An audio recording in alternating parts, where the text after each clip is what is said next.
السلام عليكم ورحمة الله وبركاته. بسم الله الرحمن الرحيم. الحمد لله رب العالمين والصلاة والسلام على أشرف المرسلين وعلى آله وصحبه أجمعين. أما بعد.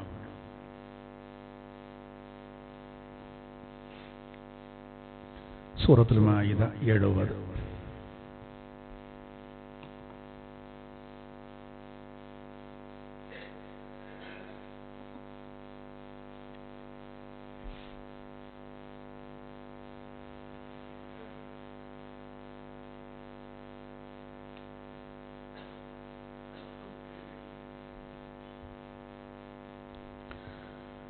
أعوذ بالله من الشيطان الرجيم. بسم الله الرحمن الرحيم. لقد أخذنا ميثاق بني إسرائيل وأرسلنا إليهم رسلا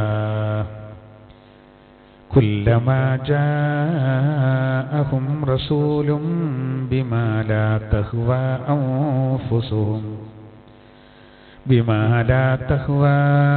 أنفسهم فريقا كذبوا وفريقا يقتلون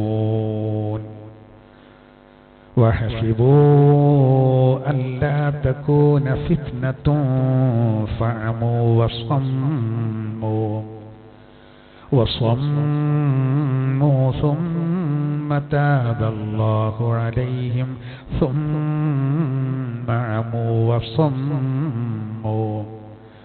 وصموا كثير منهم والله بصير بما يعملون. لقد كفر الذين قالوا إن الله هو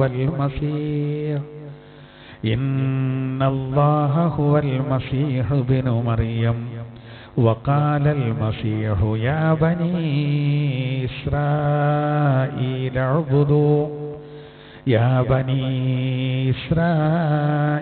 اعبدوا الله ربي وربكم إنه من يشرك بالله فقد حرم الله عليه الجنة ومأواه النار وما للظالمين من أنصار. صدق الله العلي العظيم. ആദരണീയരായ മുഅ്മിനീങ്ങളെ, മുഅ്മിനാത്തുകളെ, സർവശക്തനായ അല്ലാഹു അവൻ്റെ പൊരുത്തത്തിലായി ജീവിച്ച് പൂർണ്ണ ഹിദായത്തിലായി മരിക്കുന്നവരിൽ നമ്മെ എല്ലാവരെയും ഉൾപ്പെടുത്തട്ടെ. നമ്മിൽ നിന്നും മാതാപിതാക്കളിൽ നിന്നൊക്കെ സംഭവിച്ച എല്ലാ തെറ്റുകളെയും അല്ലാഹു തആല പുറത്തു തരട്ടെ. നമ്മുടെ ജീവിതത്തിൽ അല്ലാഹു തആല ഐശ്വര്യം പ്രദാനം ചെയ്യട്ടെ. പ്രത്യേകം ദുആ കൊണ്ട് വസിയ്യത്ത് ചെയ്തവരുണ്ട്. പ്രത്യേകിച്ച് ഒരു കുട്ടിയുടെ പനി മാറുന്നില്ല എന്ന് പറഞ്ഞ് ദ്വാരക്കം പറഞ്ഞുകൊണ്ട് അല്ലാഹു തആല പൂർണ്ണ ശിഫ നൽകട്ടെ. എന്ത് തടസ്സങ്ങളുണ്ടെങ്കിലും ആ തടസ്സങ്ങളൊക്കെ നീക്കി പൂർണ്ണ ആരോഗ്യം അല്ലാഹു പ്രദാനം ചെയ്യട്ടെ. ഖുർആന്റെ ഹക്ക് കൊണ്ട് നമ്മിലും നമ്മുടെ മാതാപിതാക്കൾ, സന്താനങ്ങൾ, ഭാര്യ, ഭർത്താക്കന്മാർ എല്ലാവരിലുമുള്ള എല്ലാ രോഗങ്ങൾക്കും അല്ലാഹു ശമനം നൽകട്ടെ. ആമീൻ. വിശുദ്ധ ഖുർആനിൽ നിന്ന് നമുക്കിന്ന് മാഇദ സൂറത്തിലെ 70 മുതൽ നമുക്ക് വിശദീകരിക്കാനുള്ളത്. അതോടുകൂടെ ഇനി നമ്മൾ അടുത്ത ക്ലാസ്സിൽ ഒരുമിച്ച് കൂടുമ്പോഴേക്ക് പരിശുദ്ധമായ ഇസ്രാ മിഅ്റാജ് കഴിയും. അപ്പോൾ ഇൻഷാ അല്ലാഹ് ഒരു ബറക്കത്തിന് വേണ്ടി അതും കൂടി കൂട്ടി ഇൻഷാ അല്ലാഹ് നമുക്ക് ഇന്നത്തെ ക്ലാസ്സിൽ ചർച്ച ചെയ്യാം. അല്ലാഹു തആല നമ്മൾ പറയുന്നതും കേൾക്കുന്നതുമായ കാര്യങ്ങൾ നമ്മുടെ ജീവിതത്തിൽ കൊണ്ടുവന്ന് അതുവഴി പൂർണ്ണ വിധേയത്വം അല്ലാഹ്ക്ക് കാണിക്കുന്ന യഥാർത്ഥ മുസ്ലിമീങ്ങളിൽ, മുഅ്മിനീങ്ങളിൽ അല്ലാഹു നമ്മൾ ഉൾപ്പെടുത്തട്ടെ. ആമീൻ. നമ്മൾ ഓതി വച്ച 3 ആയത്തുകളിൽ ആദ്യം തുടങ്ങുന്നത് ഇസ്രായേലികൾ ഈ 3 ആയത്തിൽ പറയുന്ന വിഷയം. ആദ്യത്തെ 2 ആയത്തുകൾ പറയുന്നത് ഇസ്രായേലികളായ ആളുകൾ, ഈ വേദക്കാരായ ആളുകൾ, അവർ സാധാരണ സഹാബിമാരെ കണ്ടാലൊക്കെ പറയും, ഞങ്ങൾ അള്ളാഹുവിൻ്റെ നേരെ മക്കളാണ്, ഞങ്ങൾക്ക് വലിയ പാരമ്പര്യമുണ്ട്. അപ്പോൾ അതുകൊണ്ട് തന്നെ ഞങ്ങളെ ഭാഗത്തുനിന്ന് ഇനി ചെറിയ പ്രശ്നങ്ങളൊക്കെ വന്നാൽ പോലും അതിൻ്റെ പേരിൽ ഞങ്ങൾക്ക് അദാബുകളൊന്നും വരൂല, പരീക്ഷങ്ങളൊന്നും വരൂല എന്നൊക്കെ ഇവരിങ്ങനെ തട്ടിവിടും സ്വഹാബത്തിനോട്. ഞങ്ങൾക്ക് അങ്ങനെ പാരമ്പര്യമുണ്ട്, ഇങ്ങനെ പാരമ്പര്യമുണ്ട് എന്നൊക്കെയാണ് ഇവർ പറയാം. അത്ര ഒരു ഘട്ടത്തിലാണ് അല്ലാഹു തആല ആദ്യത്തെ 2 ആയത്തുകൾ, പിന്നെ അതിൻ്റെ ശേഷം വളരെ പ്രധാനപ്പെട്ട ഒരു കാര്യം, പിന്നെ അതിൻ്റെ ചർച്ച തുടങ്ങിയാണ് വരുന്നത്. ബിസ്മില്ലാഹിർ റഹ്മാനിർ റഹീം. ലഖദ് അഖദ്നാ മീസാഖ ബനീ ഇസ്രായീൽ. തീർച്ചയായും ഇസ്രായേലികളോട്, ഇസ്രായേൽ സന്തതികളോട് നാം ഉടമ്പടി ചെയ്തു. അല്ലാഹു പറയുന്നു, ഞാനൊരു കരാറ് ചെയ്തു അവരോട്. വഅർസൽനാ ഇലൈഹിം റുസുലാ. അവരിലേക്ക് നാം പ്രവാചകന്മാരെ, ദൂതന്മാരെ അയച്ചു. കുല്ലമാ ജാഅഹും റസൂൽ. അങ്ങനെ അവരിലേക്ക് റസൂല് വരുമ്പോഴെല്ലാം ബിമാ ലാ തഹ്വാ അൻഫുസുഹും, തങ്ങളുടെ ഇച്ഛക്ക്, ശരീരേച്ഛക്ക് ഇഷ്ടമില്ലാത്തവയുമായി ആ ദൂതന്മാര് വരുമ്പോഴെല്ലാം ഫരീഖൻ കസ്സബൂ, അവരിൽ ഒരു വിഭാഗം നിഷേധിച്ചു അവരെ. വഫരീഖൻ യഖ്തുലൂൻ, ഒരു വിഭാഗം ആ ദൂതന്മാരെ വധിച്ചു കളയുകയും ചെയ്തു. എന്നിട്ടാണ് വലിയ വെടായി പൊട്ടിക്കുന്നത് എന്നാണ് പറയുന്നത്. ആദ്യം ജൂതന്മാരെ പറ്റി പറഞ്ഞിട്ട് പിന്നെ നസ്വാറാക്കളിലേക്ക്, ബനൂ ഇസ്രായേലിന് എല്ലാവരെയും ഉൾപ്പെടുത്തിയിട്ട് പറയണം. നോക്കൂ, അള്ളാഹു പറയണ, ഇസ്രായേൽ സന്തതികളോട് നാം ഉടമ്പടി വാങ്ങി, അവരിലേക്ക് നാം ദൂതന്മാരെ അയച്ചു. കുല്ലമാ ജാഅഹും റസൂലും ബിമാ ലാ തഹ്വാ അൻഫുസുഹും, അവരെ ശരീരേച്ഛ കൊതിക്കാത്ത, അതിന് അനിഷ്ടകരമായ കാര്യങ്ങളുമായി ആ ദൂതന്മാര് വന്നപ്പോൾ ഒരു കൂട്ടര് അവരെ നിഷേധിക്കുകയും ചെയ്തു, ഒരു കൂട്ടര് അവരെ കൊല്ലാൻ വരെ തയ്യാറായി. ഇനി ഇരയായവരാണ് സക്കരിയ നബി അലൈഹി സ്വലാത്തു വസ്സലാമും യഹ്യാ നബി അലൈഹി സ്വലാത്തു വസ്സലാമും ഒക്കെ അതിന് ഇരയായവരാണ്. ഇവര് കൊല്ല ചെയ്ത പ്രമുഖ അള്ളാഹുവിന്റെ പ്രവാചകന്മാർ, അതായത് 25 പ്രവാചകന്മാരെ പേര് ഖുർആൻ പറഞ്ഞതിൽ ഉൾപ്പെട്ടവരാണ് അവർ. ഇനി ആ 25 പെടാത്ത, പേര് പറയാത്ത പ്രവാചകന്മാരെ ഒരുപാട് കൊന്നു. ഒറ്റ ദിവസം 70 പേരെ കൊന്നു. ചലഞ്ചായിട്ടാണ് ഏറ്റെടുത്തമാർക്കാണ് ദൂതന്മാരെ കൊല്ലാം. 70 പ്രവാചകന്മാരെ വ്യത്യസ്ത സ്ഥലങ്ങളിൽ, നാടുകളിൽ പ്രബോധനം ചെയ്യുന്ന ദൂതന്മാരെ ഒരൊറ്റ ദിവസം ആസൂത്രിതമായിട്ട് കൊന്നവരാണ് അവർ. അതുവരെ നടത്തി. അപ്പോ അനിഷ്ടകരമായ കാര്യങ്ങളുമായി പ്രവാചകന്മാർ വന്നു പറഞ്ഞാൽ അതിന്റെ ഉദ്ദേശം എന്താ? ഇപ്പൊ എങ്ങനെയുള്ളോ, ഇപ്പൊ നമുക്ക് ഇപ്പോ വാപ്പ ഗൾഫിൽ നിന്ന് വരികയാണ്, ഇനി കാണാൻ എൻ്റെ കളിയൊക്കെ എന്ന് മകനോട് വാപ്പ പറയുമ്പോ വാപ്പന്റെ എന്തത്ര പ്രശ്നം? വാപ്പന്റെ വെറുതെ എന്തെങ്കിലും ചെയ്യോ? ഇല്ല. വാപ്പ വന്നാല് അവന് സുബൈക്ക് ജമാഅത്തിനുണ്ടാവും. വാപ്പ വന്നാല് അവന് നേരം വൈകി വരാനൊന്നും പറ്റൂല, നേരത്തിനവിടെ വീട്ടിലെത്തേണ്ടി വരും. ശരീരത്തിന് ഇഷ്ടം വെറുതെ സുഹൃത്തുക്കളോടൊക്കെ കൂടി കമ്പനിയായിട്ട് അവിടെ ഇവിടെയൊക്കെ ഇരുന്ന സമയം കളയലേക്കാണ്. ശരീരത്തിന് ഇഷ്ടം പ്രത്യേകിച്ച് ഇപ്പോൾ ഈ തണുപ്പൊക്കെ ആവുമ്പോൾ ആ രാവിലെ ഇങ്ങനെ മൂടി പൊതിച്ച് കിടക്കാനായിരിക്കും സൗകര്യം. അപ്പോൾ ആ സമയത്ത് എഴുന്നേൽക്കുമ്പോൾ അത് ഇഷ്ടമല്ലാതെ തോന്നും. ഇതുപോലെ പ്രവാചകന്മാർ വന്നിട്ട് മദ്യം പാടില്ല, ലഹരി പാടില്ല, വ്യഭിചാരം പാടില്ല, നിസ്കാരം വേണം, ഇന്നെന്ന കർമ്മങ്ങളൊക്കെ ചെയ്യണം, ഇന്നെന്ന ഭക്ഷണം പാടില്ല, ഇന്നെന്നമാർക്ക് തിന്നണം, ഇന്നെന്നത് സമ്പാദിക്കാൻ പാടില്ല, മുതലിന് ഇത്ര വിഹിതം പാവങ്ങൾക്ക് കൊടുക്കണം. ഇതൊക്കെയാണ് ഇപ്പോൾ ശർഇന്റെ നിയമങ്ങൾ. അത് പൊതുവെ അങ്ങനത്തെ കാര്യങ്ങളൊക്കെ ഇഷ്ടമല്ലാതെ തോന്നും. നല്ല നല്ല കാര്യങ്ങളേക്കാരം പറയുന്നത്. ഞാൻ എപ്പോഴും ഇങ്ങനെ ചിന്തിക്കുമ്പോൾ ശരീരത്തിൻ്റെ ഒരു നിയമമാണ് രാവിലെ കുറച്ച് കള്ളു കുടിക്കണം, ഉച്ചക്കും കുടിക്കണം, നിസ്കാരത്തിൻ്റെ മാർക്ക് 5 നേരമൊക്കെ കുടിക്കണം എന്ന് പാസ്സാക്കിയിരുന്നെങ്കിൽ കുറേ ആൾക്കാർ കുടിച്ചൂല. ഇങ്ങനെ മനുഷ്യനെ കൊണ്ട് കയ്യോ പറഞ്ഞിട്ട് അത് നമ്മളെ പോലത്തെ സാധുക്കൾ സുന്നത്തല്ല എഴുതിയാണ്ട് അല്ലെങ്കിൽ നിർബന്ധമല്ല എഴുതിയാണ്ട് കുടിച്ചും കഴിയും അല്ലേ. ഒരു വാശിക്ക് കുടിക്കും പോലെയുള്ള നമുക്ക് അല്ലാഹു തആല നല്ല പഴങ്ങൾ പടച്ചോൻ തന്നു. ആ പഴങ്ങൾ ജ്യൂസ് അടിച്ചിട്ട് കുടിക്കാം. ഓരോന്നിലും അതിൻ്റെതായ നമ്മുടെ ശരീരത്തിന് വേണ്ട ഘടകങ്ങളൊക്കെ അതിൽ അടങ്ങിയിട്ടുണ്ട്. ഇതൊക്കെ പടച്ചോൻ നമുക്ക് അനുവദിച്ച് നല്ല റാഹത്താക്കി തന്നിട്ടേ നോക്കൂ. അതുകൊണ്ടൊക്കെ ഒരുപാട് നേട്ടങ്ങളുണ്ട്. എന്നിട്ട് അതൊക്കെ ഒഴിവാക്കിയിട്ട് ഇവൻ ഇടങ്ങാറായി കള്ളുടിച്ചാണ്, പട്ടച്ചാരായൊക്കെ കുടിക്കുകയാണ്, തൊള്ളി കൂടിയാണ് പോകുക. അത് എന്തോ അപ്പോൾ ആലോചിച്ച് നോക്കുമ്പോൾ ഇതൊരു വാശി പോലെയുള്ള അതങ്ങനെയാണ് അതിൻ്റെ സ്വഭാവം. അത് പൊതുവെ കുട്ടികളുടെ സ്വഭാവമാണത്. നമ്മളിപ്പോൾ ഒരു പൊട്ടൻ കിണർ കുട്ടികളോട് പറയാണ്, ആ കിണറൊക്കെ പാളി വെക്കരുതേ, അത് ഇടിഞ്ഞിട്ടുണ്ട് കേട്ടോ, പാളി വെക്കരുത് പറഞ്ഞാൽ, അല്ലെങ്കിൽ പാളി വെക്കൂലായിരുന്നു, പക്ഷെ പറഞ്ഞതോടുകൂടെ പാളി വെക്കും. അപ്പം അങ്ങനെ പറഞ്ഞ എന്താ എന്നാലും എന്താ അപ്പം അങ്ങനെ ഒന്ന് കാണണല്ല, അങ്ങനത്തെ ഒരു പൊട്ടൻ കിണർ പാളി വെക്കും. ആ മരത്തുമ്പോൾ കയറരുത്, അതിൻ്റെ കൊമ്പ് ഉണങ്ങിയെന്ന് പറഞ്ഞാൽ അയിമ തന്നെ കയറി പാപ്പാൻ അങ്ങനെ നോക്കും, എന്താ കയറിയാൽ. അത് കുട്ടികളുടെ സ്വഭാവമാണ്. അധ്യാപകരൊക്കെ പറഞ്ഞാൽ അങ്ങനെ ഉണ്ടാകും, കുട്ടികൾ നേരെ ഓപ്പോസിറ്റേ ചെയ്യുള്ളൂ. ഇതേ സിസ്റ്റാണ് അമ്പിയാക്കൾ വന്നതുകൊണ്ട്. ഒരു പാർക്കിൽ ദമ്പതിമാർ വപ്രാളപ്പെട്ട് ഞങ്ങളെ കുട്ടീനെ കാണാനില്ല എന്ന് പറഞ്ഞുകൊണ്ട് ആകെ വപ്രാളപ്പെട്ട് നരിയും പിടിയും കൂടുകയാണ്. സെക്യൂരിറ്റിക്കാരൊക്കെ ആകെ തരികയുണ്ട്. അപ്പോൾ അവിടെ ഒരു മനഃശാസ്ത്ര വിദഗ്ധൻ ഉണ്ടായിരുന്നു. അയാൾ ഈ ദമ്പതിമാരോട് ചോദിച്ചു, നിങ്ങൾ പാർക്കിലേക്ക് കയറുമ്പോൾ കുട്ടിക്ക് എന്തെങ്കിലും ഉപദേശം കൊടുത്തിന്ന് ചോദിച്ചു.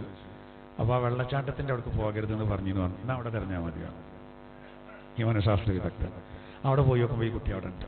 അവിടെ പോകരുത് പറഞ്ഞപ്പോൾ കുട്ടിക്ക് തോന്നി എന്താ പോയാൽ. ഇതേ സിസ്റ്റാണ് മുതിർന്നവർക്ക്. നേരെ ഓപ്പോസിറ്റാണ് വേണ്ടത്. അവിടെയും പറഞ്ഞിട്ടുണ്ട്. ഇപ്പോൾ ഒരു നല്ല ഒരു മുസ്ലിമിനെ സംബന്ധിച്ചിടത്തോളം പറയേണ്ട ഉദാഹരണം തഫ്സീറിൻ്റെ ഗ്രന്ഥങ്ങളിൽ ഈ അമൃത് സ്വലിയത്ത് പറഞ്ഞെടുത്ത് ഓൻ ചെറിയ കുട്ടികളെ പോലെ കറന്നാണ്. എങ്ങനെ കുട്ടികൾക്ക് കളിക്കാൻ വേണ്ടി ഒരു മൈതാനിയിലേക്ക് പ്രവേശിച്ചാൽ ഒരേ പ്രായക്കാർ ഒരു ഭയങ്കര ആവേശീകരണം. അപ്പോൾ വെയിൽ പ്രശ്നമാവില്ല, മരണം പ്രശ്നമാവില്ല, ഭക്ഷണം കഴിക്കാൻ പ്രശ്നമാവില്ല, മൂത്രയിക്കാനൊക്കെ മുട്ടുണ്ടോ ഒക്കെ മറന്നിക്കും, അക്കാണ് പോയിക്കോളെ അതിൻ്റെ അടി കൂടി എന്നുള്ള രീതിയിൽ അങ്ങനെ കളിക്കും. ഇതേപോലെയാണ് ഒരു മോമിന് ഓന് ജമാഅത്തിന് പോകാൻ മടി ഉണ്ടാവില്ല.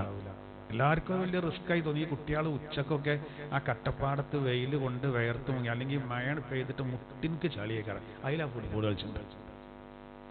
ഇത് കാണുമ്പോൾ നമുക്ക് തോന്നി എത്ര അറ്റങ്ങളെ കഥ. ഇതേ തോന്നൽ തോന്നും നമ്മൾ ലോർക്ക് പള്ളിക്ക് പോകുമ്പോൾ, നമ്മൾ ജമാഅത്ത് കഴിഞ്ഞ് പോരുമ്പോൾ. സുബഹിക്ക് ജമാഅത്തിന് പോകുമ്പോൾ നടക്കാറും കണ്ടവരുണ്ടാവും. ഒരു ജമാഅത്തൊന്നും ഉണ്ടാവില്ല, ഒരു ആരോഗ്യം കൂട്ടാൻ പോയേക്കാറും. അത് നമ്മളെ കാണുമ്പോൾ ഇവൽക്കൊക്കെ അല്ലേ സമ്മതിക്കണം വരെ എന്താ അതുകൊണ്ട് കാര്യം എന്ന് തോന്നും. അപ്പൊ കുട്ടികൾക്ക് മൈതാനിയിൽ എങ്ങനെ ആവേശം, അതുപോലെയാണ് മോമിന് ഇബാദത്തിലൊരാവേശം. മടുപ്പ് വരൂല, ഭയങ്കര ആവേശീകരണം. അതൊരു തൗഫീഖാട്ടോ. അതിനൊരു ആത്മീയ കാര്യം നമ്മൾ ചെയ്യണ്ട. അതിൻ്റെതാ ഒരു ഹദീസിലുണ്ട്, ഒരാൾ നിസ്കാരത്തിന്റെ ശേഷം അലം നശ്റഹ് ലക സദ്റക് എന്നുള്ള സൂറത്തു ശറഹ്, അലം നശ്റഹ് സൂറത്ത് 10 പ്രാവശ്യം നിസ്കാരങ്ങൾക്ക് ശേഷം ഓതൽ പതിവാക്കിയാൽ അവന് 2 കാര്യം കൊടുക്കുന്നതാണ്. ഒന്ന്, ഇബാദത്തിന് മടുപ്പുണ്ടാവില്ല, ഒരു മടുപ്പും തോന്നൂല. അങ്ങനെ ഉണ്ടല്ലോ, മുസാഹിബ് എടുത്തുകൊണ്ട് ഓതുകയാണ്, ചായ അടിച്ചുകൊണ്ട് പിന്നെയും മുസാഹിബ് എടുക്കുകയാണ്, എനിക്ക് മടുക്കണില്ലേ, മുസാഹിബ് എടുത്താ ഉറക്കായിരുന്നു, എന്നെ സമ്മതിക്കണം എന്ന് പറയില്ലേ, മടുപ്പ് വരൂല. ഒന്ന്. രണ്ടാമത്തെ എന്താ കാര്യങ്ങൾ, ജീവിതത്തിൽ വിശാലത. ജീവിതത്തിൽ വിശാലത പറഞ്ഞാൽ നമ്മളെ റൂമിന്റെ വലിപ്പം 3 6 പോകുന്നില്ല. പിന്നെ എത്ര ഇടുങ്ങിയതായിക്കോട്ടെ മനസ്സിനൊരു സമാധാനേക്കാണ്, മനസ്സിനൊരു സമാധാനേക്കാണ്. ആ സമാധാനം പോയാൽ ഭയങ്കര പ്രശ്നമല്ല. ഇപ്പം ഇന്നലെ ഒരാൾ പറയാ, ഒരു സഹോദരി, ആ സഹോദരി 4 കുട്ടികളുണ്ട്. ആ സഹോദരി വേറെ ആളെ കൂടെ പോയി, ഓനോട് 4 കുട്ടികൾ, രണ്ടാളും നല്ല കുഫ് വെക്കും, 4 ഓള് പോയി. എന്നിട്ട് ആ കുട്ടികൾ പറയാണ്, ആ കാക്ക എപ്പോഴും പെരി വരലുണ്ട്, ഞാൻ വരേണ്ടത് പുറത്ത് പറഞ്ഞാൽ കൊല്ലുന്ന ഞങ്ങളോട് പറഞ്ഞിട്ടുണ്ട്. ആ സഹോദരിയുടെ ഒരു പൊട്ടത്തരം നോക്കി നിങ്ങൾ, എത്ര ഉണ്ടാവുക പോക്ക്.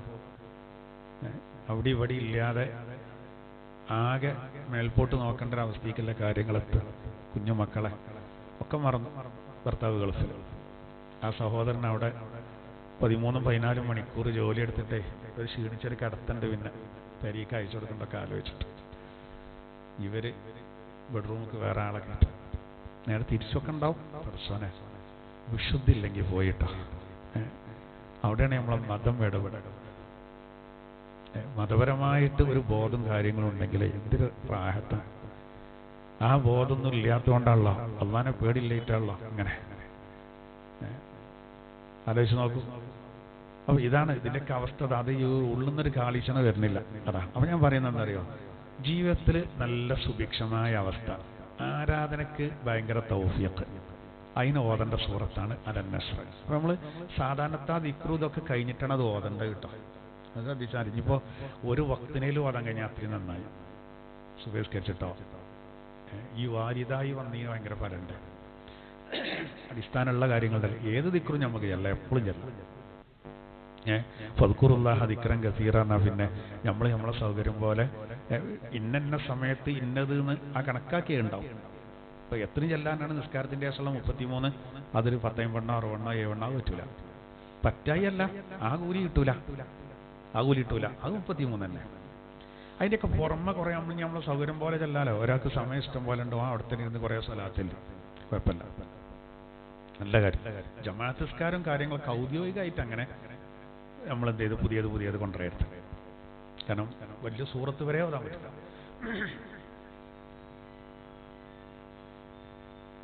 ആൾക്കാർക്ക് ചിലപ്പോൾ ഇഷ്ടം അൽ-ബഖറന്റെ എവിടെ നില എടുത്തുകൊണ്ട് ഓതുക, അത് നിസാ സൂറത്തിന്റെ എവിടെ നില എടുത്ത് ഓതുക. ഗൾഫിലൊക്കെ അങ്ങനെയാണെന്ന് അറിയാം. ശരിക്കും സുന്നത്തിനെതിരാണ്. പരമാവധി ആളുകൾക്ക് ലഘൂകരിക്കാൻ വേണ്ട. പ്രത്യേകിച്ച് ടൗണൊക്കെ ആണെങ്കിൽ എന്തായിരുന്നാലും നീട്ടാൻ പറ്റില്ല. കാരണം യാത്രക്കാരുണ്ടാവും, പ്രായമായ ആളുകളുണ്ടാവും, എല്ലാവരും പരിഗണിക്കണം. അർജന്റുള്ളവരാണ്, ജോലിക്ക് കൊണ്ടുപോലുണ്ടാവും. ഇന്നലെ ഒരാൾ പരാതി അറിയാനോടെ നിങ്ങളൊന്ന് പറയുക എന്നോട്. നമസ്കാരം പള്ളിയാണ്, നമ്മൾ ക്ലാസ്സുള്ള സ്ഥലം തന്നെയാണ്.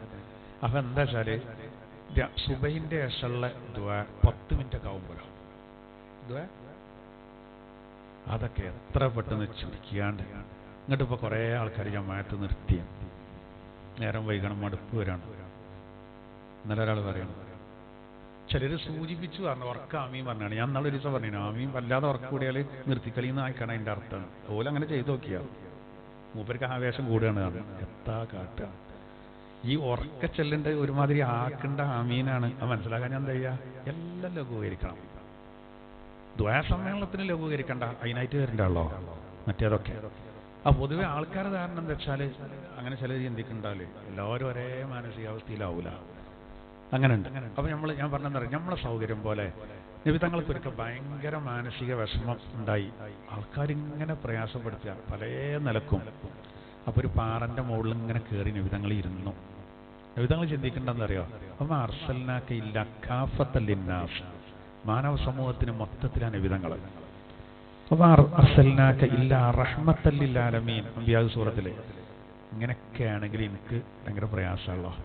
അപ്പോഴാണ് അലൻ-നസ്ർ ഷാർജ ഇറങ്ങുന്നത്. എന്നിട്ട് അതിൽ പറയുന്നൊരു കാര്യം തന്നെ എന്താ, ഫഇന്ന മഅൽ ഉസ്രി യുസ്റാ, ഇന്ന മഅൽ ഉസ്രി യുസ്റാ. ആവർത്തിച്ച് പറയാണ്, ഒരു ഞെരുക്കത്തോടൊപ്പം എളുപ്പമുണ്ടാകും, ഞെരുക്കത്തോടൊപ്പം എളുപ്പമുണ്ടാവുക തന്നെ ചെയ്യും. ആവർത്തിച്ച് പറഞ്ഞു. നമുക്ക് ബുദ്ധിമുട്ടും കാര്യങ്ങളൊക്കെ വന്നാലും അതിൻ്റെ അപ്പുറത്തൊരു സന്തോഷം വരുന്നു. അപ്പൊ ആ സൂറത്തിന്റെ പ്രത്യേകത ഇമാം സവാബി റഹിമഹുല്ലാഹ് പറയുന്നുണ്ട്, തന്റെ തഫ്സീറിൽ ഉദ്ധരിക്കുന്നുണ്ട്. 10 പ്രാവശ്യം വീതം നിസ്കാരത്തിന്റെ ശേഷം ഓതിയാൽ ഇങ്ങനെ 2 കാര്യങ്ങൾ നേട്ടങ്ങൾ കിട്ടും. ഒന്ന്, ജീവിതത്തിൽ ദുന്യാവും കിട്ടി, ദുന്യാവ് നല്ലൊരവസ്ഥ, പരലോകത്ത് നല്ലൊരവസ്ഥ, അതിനുള്ള അമലുകൾ കൂടുതൽ എടുക്കാനുള്ള തൗഫീഖ് ഉണ്ടാവും. ആ പോയിന്റുകൾ നമ്മൾ മനസ്സിലാക്കിയാൽ മതി. ഒഴിവിനനുസരിച്ചൊക്കെ നമുക്ക് എന്ത് ചെയ്യാം, എല്ലാ ദിവസവും ചിലപ്പോൾ മുടങ്ങാതെ ഒന്നും നേരം കിട്ടിക്കൊള്ളുന്നില്ല. എന്നാലും ചിലപ്പോൾ നമ്മളിങ്ങനെ ഇരിക്കുമ്പോഴേ ഒരു റാഹത്തായിട്ട് ഇങ്ങനെ സമയമൊക്കെ ഉണ്ടെങ്കിൽ നമ്മൾ ആലോചിക്കും എന്താ ചെല്ലണ്ട, അപ്പഴ ഓർമ്മ വന്നാൽ മതി ഖുർആൻ ക്ലാസ്. അപ്പോൾ നമ്മൾ ഈ വന്നതൊക്കെ മുതലാവും. ഒരു കഴിയും നമ്മൾ ക്ലാസ്സിൽ ഈ ചെല്ലാൻ പറയുന്നൊന്നും രേഖയില്ലാതെ പറയില്ല കേട്ടോ. കിതാബിൽ കാണാത്തത് ഒരിക്കലും നമ്മൾ ഖുർആൻ ക്ലാസ്സിൽ പറയില്ല. കാരണം ആളുകൾ ഒരു അമല് പതിവാക്കുമ്പോൾ അതിന് എവിഡൻസ് വേണം, നമുക്ക് തെളിവാണ്. ഒരു സമയം നിശ്ചയിച്ചൊക്കെ നമ്മൾ പറയുമ്പോൾ, അപ്പോൾ ഇത് ഞാൻ ഈ പറഞ്ഞത് പിന്നെ തഫ്സീറുകൾ രേഖപ്പെട്ട് കിടക്കുന്ന സംഗതിയാണ്. ഞാൻ ഇവിടെ നിന്ന് പറഞ്ഞു എന്ന് മാത്രം. അപ്പോൾ ഏതായിരുന്നാലും ഇവര് അല്ലാഹു തആല പറയാണ്, ശരീരത്തിന് ഇഷ്ടമില്ലാത്തതുമായി പ്രവാചകന്മാർ വരുമ്പോൾ എന്ന് പറഞ്ഞാൽ ബുദ്ധിമുട്ടുണ്ടാക്കേണ്ടതല്ല, അതൊരു പരീക്ഷണമാണ് നമുക്ക്. അതൊരു പരീക്ഷണമാണ്. ഇപ്പൊ നമുക്കിപ്പോൾ കുട്ടികൾക്കൊക്കെ ഇപ്പോൾ ഇഷ്ടം ലൈസൻസ് എടുക്കാതെ വണ്ടി ഓടിക്കാനായിക്കാറല്ലോ. ഇപ്പോൾ 16, 17, 15 വയസ്സായ കുട്ടികൾ തന്നെ ഇപ്പോൾ ഇതൊക്കെ പഠിച്ചിട്ടുണ്ടാവും, സ്കൂട്ടറൊക്കെ എല്ലാം പഠിച്ചിട്ടുണ്ടാവും. പണ്ട് സൈക്കിൾ ബാലൻസ് ഉണ്ടാക്കുന്നത് ഇപ്പോൾ ദിമല ബാലൻസ് ഒപ്പിക്കുന്നുണ്ടായി. പക്ഷേ ഈ 18 വയസ്സാകാതെ ലൈസൻസ് കിട്ടൂല, രാജ്യത്തിന്റെ നിയമമാണ്. പക്ഷെ കുട്ടികൾക്ക് താല്പര്യം എന്തേ കാരണം ആരാ അതൊക്കെ കൊണ്ടുവന്നാൽ ഞാനൊക്കെ ഒരു മന്ത്രിയാകട്ടെ, ഇതൊക്കെ ആകെ ഒടച്ചു വാർത്തെന്നൊക്കെ പറയും. അവൻ ചിന്തിക്കും അങ്ങനെ. പക്ഷെ നിയമം പാലിക്കുന്ന വേണമല്ലോ, അത് ഇഷ്ടമില്ലാത്തത് കാര്യമാണ്. എല്ലാ കാര്യങ്ങളും അങ്ങനെ, ചില കാര്യങ്ങൾക്കൊക്കെ പേപ്പറുകൾ ശരിയാക്കി എന്തോരം ഇടങ്ങേറുണ്ടാവും. ഇല്ലാതിരിക്കലേ കാരണം നമുക്ക് ആശ്വാസം. ഇതേപോലെ ഒരു ലെവലിൽ മനുഷ്യന്മാർ നിൽക്കാനും അതിനനുസരിച്ച് പിന്നെ സന്തോഷകരമായ ജീവിതത്തിന് ദുന്യാവിൽ കുറേ നിയമങ്ങൾ ഭരണകൂടങ്ങളും മറ്റുമൊക്കെ ഉണ്ടാക്കുന്നുണ്ടല്ലോ, അല്ലെങ്കിൽ ആകെ തകിടം മറിയും. എന്നാൽ പടച്ച റബ്ബ് നമുക്ക് നാളെ നല്ലൊരു ജീവിതം ഒരുക്കി വെച്ചിട്ടുണ്ട്. ആ നല്ലൊരു ജീവിതത്തിനാണ് ഇവിടെ കുറേ നിയമങ്ങൾ. ഇപ്പോൾ സർക്കാർ ഉദ്യോഗസ്ഥന്മാർ അവർക്ക് അതിന് വിരമിച്ചാലും അവർക്ക് എന്ത് ചെയ്യും, പിന്നെ പെൻഷനും കാര്യങ്ങളൊക്കെ ഉണ്ടാവും. എന്നാൽ അവര് ഒരു ക്രിമിനൽ കേസിൽ പെടുന്നത് പോലും നല്ലോണം ശ്രദ്ധിക്കും. തല്ലുമുടി ഉണ്ടാവേണ്ട അടുത്തേക്കൊന്നും ഒരു പോവില്ല. ഒരു ഗവൺമെന്റ് ഉദ്യോഗസ്ഥനാണെങ്കിൽ അവിടെ കലക്ട്രേറ്റിൻ്റെ അവിടെ മാർച്ചുണ്ട്, മൂപ്പര് അതിനൊന്നും വല്ല ഊരും എത്രയുണ്ടെങ്കിൽ എന്താ കാരണം അത് ഓരോ ഭാവി ജീവിതത്തെ ബാധിക്കും. കേസ് വന്നു കഴിഞ്ഞാൽ ഇപ്പം നിലവിൽ ഒരു ഗവൺമെന്റ് ഉദ്യോഗസ്ഥനാണെങ്കിൽ അത് അയാളെ ശമ്പളത്തെ ബാധിക്കും, അയാളെ ജോലിയെ ബാധിക്കും. ചിലപ്പോൾ അതുവരെ കഠിനാധ്വാനം ചെയ്ത് മുഴുവൻ തകിടം മറിയും. ഇഷ്ടം എന്താ അങ്ങനെയൊന്നും ഇല്ലാക്കാനല്ലേ, എന്നാൽ നീ റബ്ബിന്റെ നിയമത്തിന് എന്തിനാ കളിയാക്കും? നാളത്തെ ജീവിതം ആകെ തകിടം മറിയും. അപ്പൊ ഇവിടെ നമ്മൾ കുറച്ച് കാര്യങ്ങൾ പാലിച്ചേ മതിയാവും. ശരീരത്തിന് ഇഷ്ടം നോക്കണ്ട, അവിടെയാണ് ജിഹാദ് നഫ്സിനോടാണ് എന്ന് നിബിധങ്ങൾ പറഞ്ഞു. ഏറ്റവും വലിയ സമരം സ്വന്തത്തോടുള്ള സമരം. അതുകൊണ്ടാണ് യുദ്ധം കഴിഞ്ഞതിന്റെ ശേഷം നിസ്കരിക്കാൻ പോകുമ്പോൾ ഇനിയാണ് വലിയ യുദ്ധമെന്ന് മുഹമ്മദ് മുസ്തഫ സല്ലല്ലാഹു അലൈഹി വസല്ലം അതങ്ങനെ പറയാൻ കാരണം ആ യുദ്ധത്തിലേറെ ഇടങ്ങാറാണ് നിസ്കാരം എന്ന ഈ കർമ്മ അതിൻ്റെതായ രൂപത്തിൽ നിർവഹിക്കാൻ. കാരണം ഇത് ശ്രദ്ധ ഉണ്ടാവണം. ഇതിനാ മട്ടം പോലെ ആകണമെങ്കിൽ, പ്രത്യേകിച്ചും യുദ്ധക്കളത്തിലാവുമ്പോൾ അല്ലാഹു അക്ബർ എന്ന് പറഞ്ഞാൽ പിന്നെ ഇനി എന്താണ്ടാകുക, നേരത്തെ ഉണ്ടായത് കുറേ ചിന്തകൾ വേറെ വരും. അപ്പോൾ വലിയ യുദ്ധം ഞാൻ ഇബ്ലീസ് പല ചിന്തയിട്ടേരും. അപ്പോൾ നഫ്സിനോടുള്ള ജിഹാദാണ്. ഇതിൽ പല ആളുകളും പരാജയപ്പെട്ടു. അതാണ് ഇസ്രായേലികളോടും പറയുന്നത്, നിങ്ങളോട് നാം ഉടമ്പടി ചെയ്തു. അള്ളാഹു പറയാണ്, ഓ ഇസ്രായേൽ സന്തതികളെ, നിങ്ങളോട് നാം ഉടമ്പടി വാങ്ങി. എന്നിട്ടോ അള്ളാഹു തആല പറയാണ്, ലഖദ് അഖദ്നാ മീസാഖ ബനീ ഇസ്രായീൽ, ഇസ്രായേൽ സന്തതികളോട് നാം ഉടമ്പടി ചെയ്തു. വഅർസൽനാ ഇലൈഹിം റസൂലാ, അവരിലേക്ക് നാം ദൂതന്മാരയച്ചു. റസൂല് ബഹുവചന, റസൂലിന്റെ. കുല്ലമാ ജാഅഹും റസൂലും ബിമാ ലാ തഹ്വാ അൻഫുസുഹും, അവരെ ശരീരേച്ഛക്ക് അനിഷ്ടകരമായ കാര്യങ്ങളുമായി ഓരോ റസൂലും അവരിലേക്ക് വന്നപ്പോൾ ഫരീഖൻ കസ്സബൂ, ഒരു വിഭാഗം അവരെ നിഷേധിച്ചു.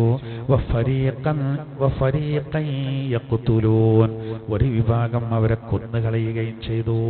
യാസീൻ സൂറത്തിൽ പറയുന്നുണ്ട്, എത്ര തെളിവ് കൊടുത്താലും അംഗീകരിച്ചില്ല. ചിലർ അംഗീകരിച്ചും ചെയ്തു.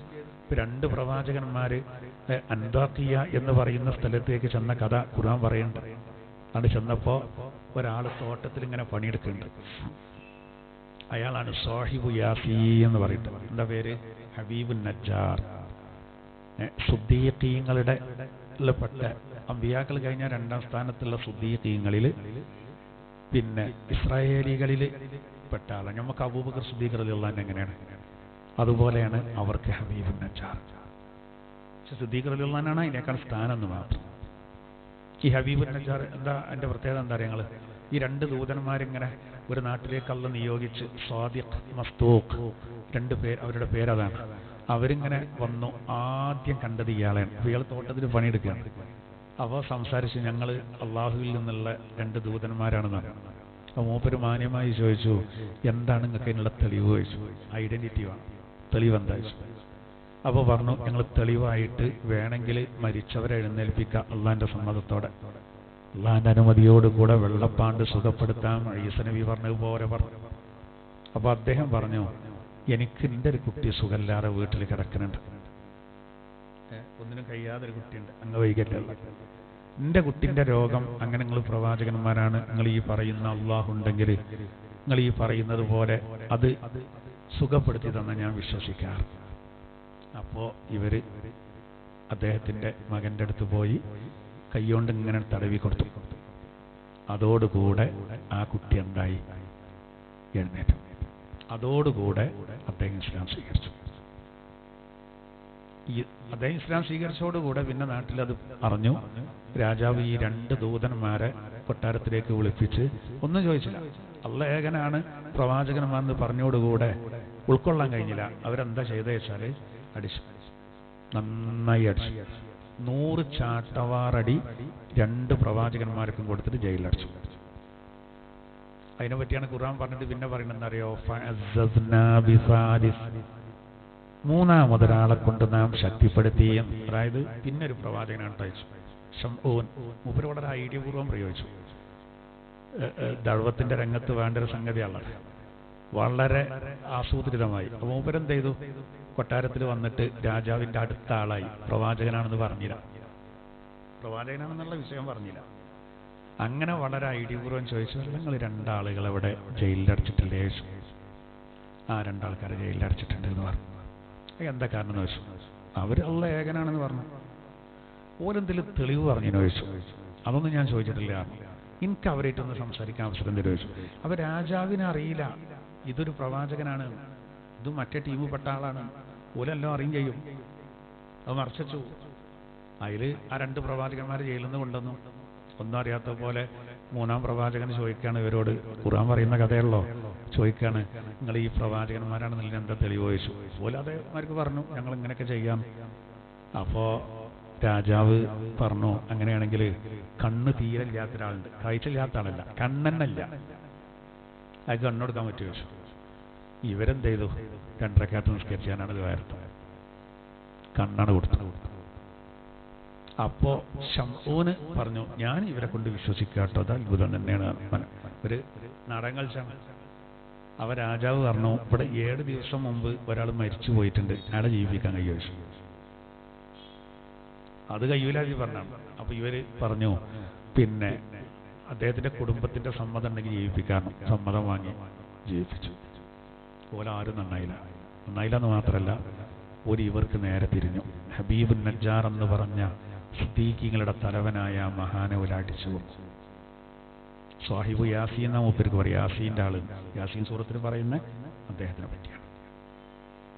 അപ്പോൾ നോക്കൂ, ഇതാണ് ആളുകളുടെ അവസ്ഥ. അതാണ് സത്യം എങ്ങനെ പകലുപോലെ കണ്ടാലും അങ്ങനെ തള്ളുക, അതല്ല, അതാണ് അവിടെ നടന്നത്.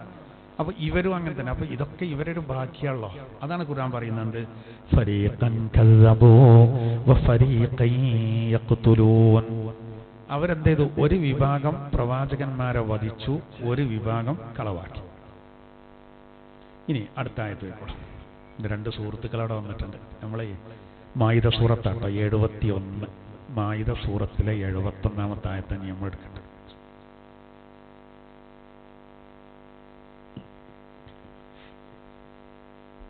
അടുത്ത ആയത്ത് നോക്കും.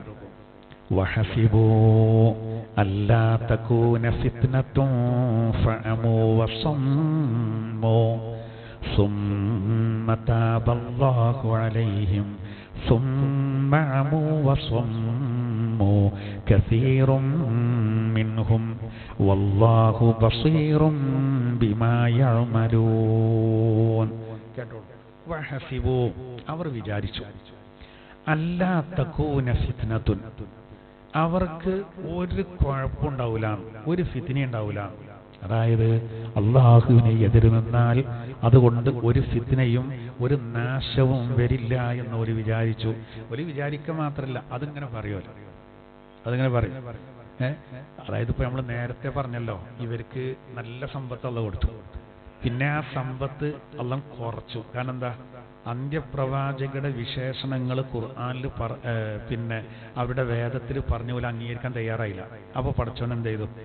അവർക്ക് സാമ്പത്തിക ബുദ്ധിമുട്ട് കൊടുത്തു. അപ്പോൾ എന്താ പറഞ്ഞത്? ഞാൻ 2-3 ക്ലാസ് മുമ്പ് പറഞ്ഞല്ലോ, യദുല്ലാഹി മഗ്ലൂല, അള്ളാഹു താല ഹസ്തബന്ധിതനാണ്, പിഷ്കനാണ് അള്ളാഹു. നമുക്ക് തന്നീൻ്റെ ഒക്കെ പിടിച്ചെടുക്കുകയാണ് ഇപ്പോൾ. അതിന് മറുപടി കൊടുത്തു, നിങ്ങൾ നല്ല തക്കവുണ്ടാകട്ടെ, കാര്യങ്ങളൊക്കെ ചെയ്യും. അള്ളാന്റെ തിരുദൂതരുടെ അവസാന പ്രവാചകന്റെ വിശേഷങ്ങൾ മറച്ചു വെക്കല്ലേ, നിങ്ങൾക്ക് തന്നതൊക്കെ ഞാൻ തരുന്ന. എന്നിട്ട് പിന്നെ ഇവര് പിന്നെ ബടായി ഒട്ടിക്കാണ്, എന്ത് ഒരു കുഴപ്പം വരൂല, ഒരു നാശവും വരൂല. അതിന് മറുപടി കൊടുക്കണം, വഹസിബൂ അല്ലാ തകൂന ഫിത്ന, ഒരു നാശവും വരില്ല എന്നവർ വിചാരിക്കുന്നു. ഫഅമൂ വസമ്മൂ, അതുകൊണ്ട് അവർ അന്ധരും ബധിരരുമായി. അന്ധരും ബധിരരുമായി എന്നാൽ അന്ധരായി എന്നാൽ അല്ല, കണ്ണിന് കുഴപ്പമൊന്നുമില്ല, പക്ഷെ ഉൾക്കാഴ്ച പോയി സത്യം കാണൂല. അതുപോലെ സത്യം അവർ കേൾക്കുകയുമില്ല. ഇവിടെ അന്ധതയും അതുപോലെ തന്നെ ബധിരതയും പറഞ്ഞു. മൂകത വേറെ ചിലയിടത്ത് പറയുന്നുണ്ട്. അപ്പൊ നോക്കൂ, അള്ളാഹു പറയാണ് അവർ സത്യം കാണുകയില്ല, അതുപോലെ അവർ സത്യം കേൾക്കുകയുമില്ല. സുമ്മതബല്ലാഹു അലൈഹിം, പിന്നീട് അള്ളാഹു അവരുടെ പശ്ചാത്താപം സ്വീകരിച്ചു. എന്താ ഞങ്ങള് ബുഖ്ത് നസ്ർ എന്ന് പറയുന്ന ഒരു ഭരണാധികാരിയുടെ നേതൃത്വത്തില് പിന്നെ ഫലസ്തീനെ ആക്രമിച്ചു. ഇവര് ഫലസ്തീനിലായിരുന്നു. അങ്ങനെ ഫലസ്തീനെ ആക്രമിച്ചു. അതായത് ശത്രുക്കൾക്ക്, ലോകം അടക്കി ഭരിച്ച 4-ൽ മോശപ്പെട്ട ഒരാളാണ് ആര്? ബുഖ്ത് നസ്ർ. അയാൾക്ക് അള്ളാഹു ആധിപത്യം കൊടുത്തു. അത് നമ്മളൊരു പോയിന്റ് മനസ്സിലാക്കേണ്ട എന്താ അറിയോ, അള്ളാന്റെ ദീനിൽ നിന്ന് നമ്മൾ എത്ര അകലുന്നുവോ ആ അകലുന്നതിനനുസരിച്ച് നമുക്ക് പരീക്ഷണം വരും. ശത്രുക്കൾക്ക് അള്ളാഹു ആധിപത്യം കൊടുക്കുന്നതാണ്. തഫ്സീറിന്റെ ഗ്രന്ഥങ്ങളിൽ അതിന് കുറേ വിശദീകരണങ്ങൾ കാണാം. നമ്മൾ അള്ളാന്റെ ദീനിൽ നിന്ന് പിറകോട്ട് പോയാൽ അപ്പൊ പടച്ചോൻ എന്ത് ചെയ്യുന്നറിയോ, ശത്രുക്കൾക്ക് ആധിപത്യം കൊടുക്കും. അതാണ് നമ്മളെ ഉമ്മത്തിന് വിജയം കിട്ടാൻ നമുക്കൊക്കെ ഒരു പഴയ സിസ്റ്റം ഉണ്ട്, ആത്മീയമായൊരു മുന്നേറ്റം. ആ ആത്മീയമായ മുന്നേറ്റം തന്നെ ഉണ്ടായാൽ അധികാരം നമുക്ക് ഇല്ലെങ്കിൽ പോലും നമുക്ക് പ്രശ്നം ഉണ്ടാവില്ല. നമ്മൾ വെറുതെ വേദാറുക. അധികാരത്തിന്റെ ചെയറിൽ നമ്മൾ ഇരുന്നിട്ടില്ലെങ്കിലും അധികാരികളെ നിയന്ത്രിക്കാൻ കഴിയും. പക്ഷെ നമുക്കെന്ത് വേണം? ഈമാൻ വേണം. നേരെ മറിച്ച് നമ്മളിപ്പോ അധികാരത്തിന് വേണ്ടി നമ്മളിപ്പോ ഒന്ന് കുട്ടികളൊക്കെ ആണ് ഉഷാറാകാണ്. അപ്പൊ പിന്നെ അവിടെ ദീനൊന്നും നോക്കുന്നില്ല. അതാണ് ഞാൻ നാളെ ക്ലാസ്സിൽ പറഞ്ഞില്ലേ, പെണ്ണുങ്ങളൊക്കെ ചാടി കളിക്കുന്നുണ്ട്. ഈ തെരഞ്ഞെടുപ്പിന്റെ ശേഷമുള്ള നമ്മൾ അങ്ങനെ കണ്ടത് വ്യാപകമായിട്ട് പെണ്ണുങ്ങൾ വനിതാ സ്ഥാനാർത്ഥികൾ ഒരു പോകുമ്പോൾ പറയാണ്, രാത്രിയൊക്കെ ഇങ്ങനെ ഈ ചാടി കളിക്കാൻ അപ്പോൾ ഓല് പറയാണ് കളിച്ചിന് മൂത്തച്ഛനെ കൊണ്ടുപോവുകയാണ്, പോലെ കുട്ടികൾ ഇറങ്ങുകയാണ്. അപ്പോൾ അതിലൊക്കത്തെ കുട്ടികൾ ഇറങ്ങുകയാണ്. ഇനി തന്നെ ശീലാവും. എല്ലാവർക്കും രസമല്ല, എല്ലാവരും കൂടി ഇങ്ങനെ ചാടുമ്പോൾ ഉമ്മത്തിന് നേട്ടമൊന്നും ഉണ്ടാവില്ല. നമ്മളൊക്കെ മനസ്സിലാക്കണ്ട. കാരണം അത്രയും നമ്മൾ ദീനിന്ന് ഇങ്ങനെ ബാക്കിക്ക് പോവുകയാണ്. പരലോകത്ത് ചെല്ലുമ്പോൾ അതിപ്പോൾ രാഷ്ട്രീയം ആയതുകൊണ്ടാട്ടോ. അങ്ങനെ ഉണ്ടോ? നമുക്കെല്ലാം ദീനാണല്ലോ, രാഷ്ട്രീയം ദീനാണല്ലോ നമുക്ക് അല്ലേ? നിങ്ങളിങ്ങനെ ശരിക്കും ആലോചിച്ച് നോക്കി. നമുക്കെല്ലാം നമ്മൾ ഉറങ്ങുന്നത് വരെ നമുക്ക് ഈ ഭാഗത്താക്കാം. വീട്ടിൽ നിന്ന് നമ്മളാണ് ഇറങ്ങുമ്പോൾ ഇടത്തെ കാല് വച്ചാണ് ഇറങ്ങുമ്പോൾ ബിസ്മില്ലാഹി തവക്കൽതു അലല്ലാഹ് വലാ ഹൗല വലാ ഖുവത ഇല്ലാ ബില്ലാഹ് തേങ്ങടാൻ പോവുകയാണ്. ആ മറ്റേ ദീമുണ്ടല്ലോ എടുക്കാറില്ല ഇപ്പോൾ കുട്ടിയാൾക്ക്. ആ ഈ ഭാഗത്താ അവനങ്ങനെ പോയതാ. ഒരു അപകടവും ഇല്ലാതെ പോരാൻ ആൾ ചെല്ലിയാണ് പോട്ടെ. ഇനി അധ്യാപകനാണോ, ഡ്രൈവറാണോ, പാടത്തേക്ക് പണിക്ക് പോവാണോ, ബിസിനസ്സുകാരനാണോ, ആരാണെങ്കിലും നമുക്കെല്ലാം ഈ ഭാഗത്താക്കി മാറ്റാം. നല്ലൊരു നീയത്തുണ്ടായാൽ മതി. അപ്പോൾ നമുക്ക് രാഷ്ട്രീയ പ്രവർത്തനം അങ്ങനെ തന്നെ. അപ്പോൾ നമ്മൾ എന്ത് ചെയ്യും, കുട്ടികളൊക്കെ ഇപ്പോൾ കിട്ടണമെങ്കിൽ ഇങ്ങനെയൊക്കെ വേണമെന്ന് ചിന്തിക്കുകയാണ്. ആ കുട്ടികളെ കിട്ടേണ്ട ഒരു കാര്യം ഉണ്ടാവില്ല. കാരണം അതിൻ്റെ 10 മടങ്ങ് ആളുകൾ ബാക്ക് കടിക്കും, പുറകോട്ടടിക്കും, നഷ്ടേക്കാർ. അത് നമ്മൾ ചിന്തിക്കണ്ട. ദീനുണ്ടായാൽ മതി, എന്നാൽ നമുക്ക് അള്ളാഹുവിന്റെ സഹായം എല്ലാ ഘട്ടങ്ങളിലും ഉണ്ടാവുന്നതാണ്. അപ്പോ പിന്നെ ഇവർക്ക് എന്ത് ചെയ്തറിയോ, അള്ളാഹു താല ശത്രുക്കൾക്ക് ആധിപത്യം കൊടുത്തു. ബുഖ്ത് നസ്ർ നന്നായതുകൊണ്ടല്ല, പക്ഷെ ഇവര് വല്ലാതെ വിലങ്ങടിച്ചപ്പോൾ അവർക്കാണ് ആധിപത്യം കൊടുത്തു. അങ്ങനെ ആയിരക്കണക്കിന് ആളുകളെ ഇസ്രായേൽ സന്തതികൾ ഇവര് എന്ത് ചെയ്തു, അരിഞ്ഞണ നിർത്തി. അതിലെന്ത് ചെയ്തു, ഓലാണ് തോപ ചെയ്തു, ബാക്കിയുള്ളവർ അവിടെ തോപ ചെയ്തു. അതാണ് ഇവിടെ ഈ പറയുന്നത്.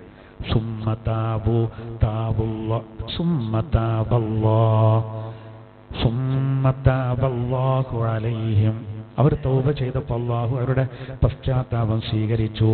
അതിലെന്ത് ചെയ്തറിയോ, പിന്നെ ഓൽക്ക് നല്ല റാഹത്തായ അവസ്ഥ വന്നപ്പോൾ കൂറുമാറി. അതാ പറയുന്നത് സുമ്മഉ വസമ്മു. വീണ്ടും അവർ അന്ധരായി, അവർ ബധിരരായി. അപ്പോൾ കസീറും മിൻഹും, അവരിൽ നിന്ന് ബഹുഭൂരിപക്ഷവും വീണ്ടും സത്യം കാണാത്തവരും കേൾക്കാത്തവരുമായി. അതുകൊണ്ട് അല്ലാഹു പറയാണ് വല്ലാഹു ബസീറും ബിമാ യഅമലൂൻ, അല്ലാഹു അവരുടെ പ്രവർത്തനങ്ങളെ പറ്റി കൃത്യമായി കാണുന്നവനാണ്. അതോടുകൂടെ എന്തായി അറിയോ? രണ്ടാമത് റോമൻ പേർഷ്യൻ സാമ്രാജ്യങ്ങൾക്ക് ആധിപത്യം കൊടുത്തിട്ട് അവർ വീണ്ടും പിന്നെ ഫലസ്തീന്റെ ഭാഗത്ത് ആ കാലത്ത് ആക്രമണം അയച്ചു വിടുന്ന അവസ്ഥ നേരത്തെ ഉണ്ടായതാണ്. ആ സംഭവമാണ് ഖുർആൻ പറയും. ആദ്യം ഒരു വല്ലാതെ പിന്നെ കളിച്ചു, പടച്ചവൻ പറഞ്ഞതിനെതിരുന്നു. അപ്പോൾ അല്ലാഹു തആലക്ക് പരീക്ഷണം കൊടുത്തു. വീണ്ടും അപ്പോൾ ഒരു തൗബ ചെയ്ത് കുറച്ച് നന്നായി, ബാക്കിയുള്ളവർ പിന്നെ ഒലക് മറന്നു. അപ്പോൾ വീണ്ടും ഒലക്ക് കൊടുത്തു പരീക്ഷണം. ഇതെന്തിനാണ് നമ്മളോട് അല്ലാഹു തആല പറയുന്നത്? എന്തിനാ ഈ കഥ പറയുന്നത്? നിങ്ങൾ ശ്രദ്ധിച്ചോളി. അപ്പോൾ കൊടും വളവിലൂടെ നമ്മൾ പോവുകയാണ്. അപ്പോൾ മകന് മോട്ടോർ സൈക്കിളുമ്പോൾ കുറച്ച് സ്പീഡ് കൂടുതലാണ്. അവനെ പറ്റി എല്ലാവരും പരാതി പറയലുണ്ട്, ഓൻ ഭയങ്കര സ്പീഡാണ്.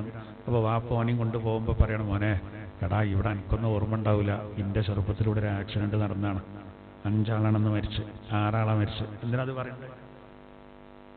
ഇവന് ഭയങ്കര സ്പീഡിൽ ഇനിയും പോകാനല്ലല്ലോ. അത് കേൾക്കുമ്പോൾ അവന് മനസ്സിൽ ശ്രദ്ധിക്കണം, എന്നാലും റോഡ് ചോരക്കളാവും, വെറുതെ എന്തിനാ സ്പീഡ് കൂട്ടണ്ടേ, നന്നാകാനാണ് എന്നതുപോലെ അല്ലാഹു തആല ഈ ചരിതങ്ങൾ നമുക്ക് പറഞ്ഞു തരുന്നത്, ഇത് ഈ വൃത്താന്തങ്ങൾ നമുക്ക് അല്ലാഹു തആല വരച്ച് കാണിക്കുന്നത് എന്തിനാന്ന് വെച്ചാൽ ഇതേ അവസ്ഥ പഠിച്ച് നമുക്ക് തരുന്നതാണ്. അത് നമ്മൾ നാളെ അഹ്റാഫ് സൂറത്തുനിന്ന് പറഞ്ഞു ആയത്ത്, പരീക്ഷണം ഇല്ലാതെക്കണമെങ്കിൽ ഈമാനും തഖ്വയും ഉണ്ടായാൽ മതി, നല്ലതിലേക്ക് നടന്നാൽ മതി, എന്നാൽ റാഹത്താവും. എന്നാൽ എല്ലാവരും നമ്മൾ അംഗീകരിക്കും. അതാണ് നമുക്ക് വേണ്ടത്. അപ്പൊ ഈ കഥ പറഞ്ഞു തരേണ്ട അതാണ്. നിങ്ങൾ എന്ത് ചെയ്യരുത്? ചിലപ്പോൾ നമ്മൾക്ക് തന്നെ തോന്നിപ്പോകുന്നത്, നമ്മളിപ്പോ നിസ്കരിക്കാത്തതുകൊണ്ട് എന്താ പാട് വരണ്ടേ? എത്ര ആൾക്കാർ നിസ്കരിക്കാത്തവരില്ലേ? കള്ളുടിക്കൊണ്ട് എന്ത് കുഴപ്പമുള്ളത്? പടച്ചോൻ ശിക്ഷിക്കൂലെന്ന് തോന്നുകയാണ്. അതാണ് ഇവരെ പറ്റിയും പറഞ്ഞത്. ഒരു ഫിത്തിനി ഉണ്ടാവില്ല, ഒരു കുഴപ്പമുണ്ടാവില്ല, ഒരു നാശം ഉണ്ടാവില്ല എന്ന ഒരു പിന്നെ ധരിച്ചു വെച്ചു, അതിനനുസരിച്ച് പ്രവർത്തിച്ചു. അപ്പൊ അല്ലാഹു തആല കൊടുത്തു. എന്നതുപോലെ അവിടെ ശത്രുക്കൾക്ക് ആധിപത്യം കൊടുത്തിട്ട് ഓൽക്ക് എന്ത് ചെയ്തു? എല്ലാം നഷ്ടപ്പെട്ടു, പലായനം ചെയ്യേണ്ട അവസ്ഥ വന്നു. 2 നിലക്ക് ഇത് വരും, 2 നിലക്ക് വരും പരീക്ഷണങ്ങൾ. ഒന്ന്, നമുക്കൊരു കൂലി കിട്ടുന്ന വരവേക്കാണ്. ഈ പ്രശ്നമില്ല. ഉഹദിൽ നമുക്ക് പരാജയം വന്നിട്ടുണ്ട്, പല ഇതിലും നമുക്ക് ഒരുപാട് ബുദ്ധിമുട്ടുകൾ വന്നിട്ടുണ്ട്. അതൊക്കെ ആ നിലക്ക് കൂട്ടിയാൽ മതി. നമ്മൾ പരീക്ഷിക്കാം. അപ്പൊ ഈ കാര്യങ്ങൾ ശ്രദ്ധിക്കാം. ഇനി നോക്കൂ, മൂന്നാമത്തെ അടുത്ത ആയത്ത്. ഇനി ഇവരുടെ ഇതാണ് പണ്ട് മഞ്ചേരി ആസ്ഥാനമാക്കിയിട്ട് ഇവർ ലഘുലേഖ ഇറക്കിയിട്ട് മഹാനായ ശംസുൽ ഉലമ ഖദ്ദസല്ലാഹു സിർറഹുൽ അസീസ് പൊളിച്ചിട്ട് കൊടുത്തൊരു സംഭവം ഉണ്ടല്ലോ, ഈ ആയത്താണ്. മഞ്ചേരി അന്ന് ഞാൻ നാളൊക്കെ പറഞ്ഞിട്ടുണ്ട്, മഞ്ചേരി അന്ന് പഞ്ചായത്താണ്, ഒന്ന് മുനിസിപ്പാലിറ്റിയാണ്, ഇന്ന് പഞ്ചായത്താണ്. അന്ന് മഞ്ചേരി പഞ്ചായത്തിലുള്ള മൊത്തം പണ്ഡിതന്മാരൊക്കെ കൂടിയാണ്ട് വെളിമാട് കൊണ്ടുപോയി മഹാനായ ശംസുൽ ഉലമയുമായിട്ട് സംസാരിച്ച് ഇതിനൊരു പരിഹാരം കാണാൻ എന്നൊരു മർക്കസുൽ ബിഷാറുണ്ടായിരുന്നു മഞ്ചേരി. ഒരു അറബി മനുഷ്യനെ ഉപയോഗപ്പെടുത്തിയിട്ട് ഖുർആന്റെ ആയത്തുകൾ വളച്ചൊടിച്ചിട്ട് ലഘുലേഖകൾ ഇറങ്ങി. അതിൽ ഒരു മുഖ്യ ലഘുലേഖകളിലും വന്നൊരു കാര്യം എന്താ പറയുക, ഈസാ നബി ദൈവമാണെന്ന് വിശുദ്ധ ഖുർആൻ 5:72. അങ്ങനെ ആ ലഘുലേഖയിൽ 5:72. അപ്പോൾ മായിദ സൂറത്ത് അധ്യായം മായിദ വചനം 72. ഇതിന് കാണുമ്പോൾ ഇങ്ങനെ കാണുമ്പോൾ നേരെ പറയുമ്പോൾ ഇത് സത്യമാണല്ലോ അല്ലേ? നേരെ സത്യമാണ് തോന്നുമല്ലോ. അപ്പോൾ നമ്മളും കരുതും പഠിച്ചനെ ഉസ്താദ്മാരാരും ശ്രദ്ധയിൽ പറ്റിയില്ലേ, ഇത്ര ഖുർആനിൽ ഇങ്ങനെ പച്ചീൽ പറഞ്ഞിട്ട്. അപ്പൊ എന്താ ഈ ആയത്ത് വളച്ചൊടിച്ചതാണ്? ഞാൻ കേട്ടോളൂ എങ്ങനെയാണ് അവർ കൊടുത്തത് എന്നുള്ളത്. ലഖദ് കഫറല്ലദീന ഖാലൂ ഇന്നല്ലാഹ ഹുവൽ മസീഹു ഇബ്നു മറിയം. ലഖദ് പറഞ്ഞിട്ടാ തുടങ്ങണ്ടേ. ലഖദ് കഫറല്ലദീന ഖാലൂ, പറഞ്ഞ ജൂതന്മാര് അവര് സത്യനിഷേധികളാണ്. ലഖദ് കഫറ, നസറാക്കളെ പറ്റി പറയാം. ലഖദ് കഫറല്ലദീന ഖാലൂ, ഒരു വിഭാഗം സത്യനിഷേധികളാണ്. ഖാലൂ അവർ പറഞ്ഞു, എന്ത്?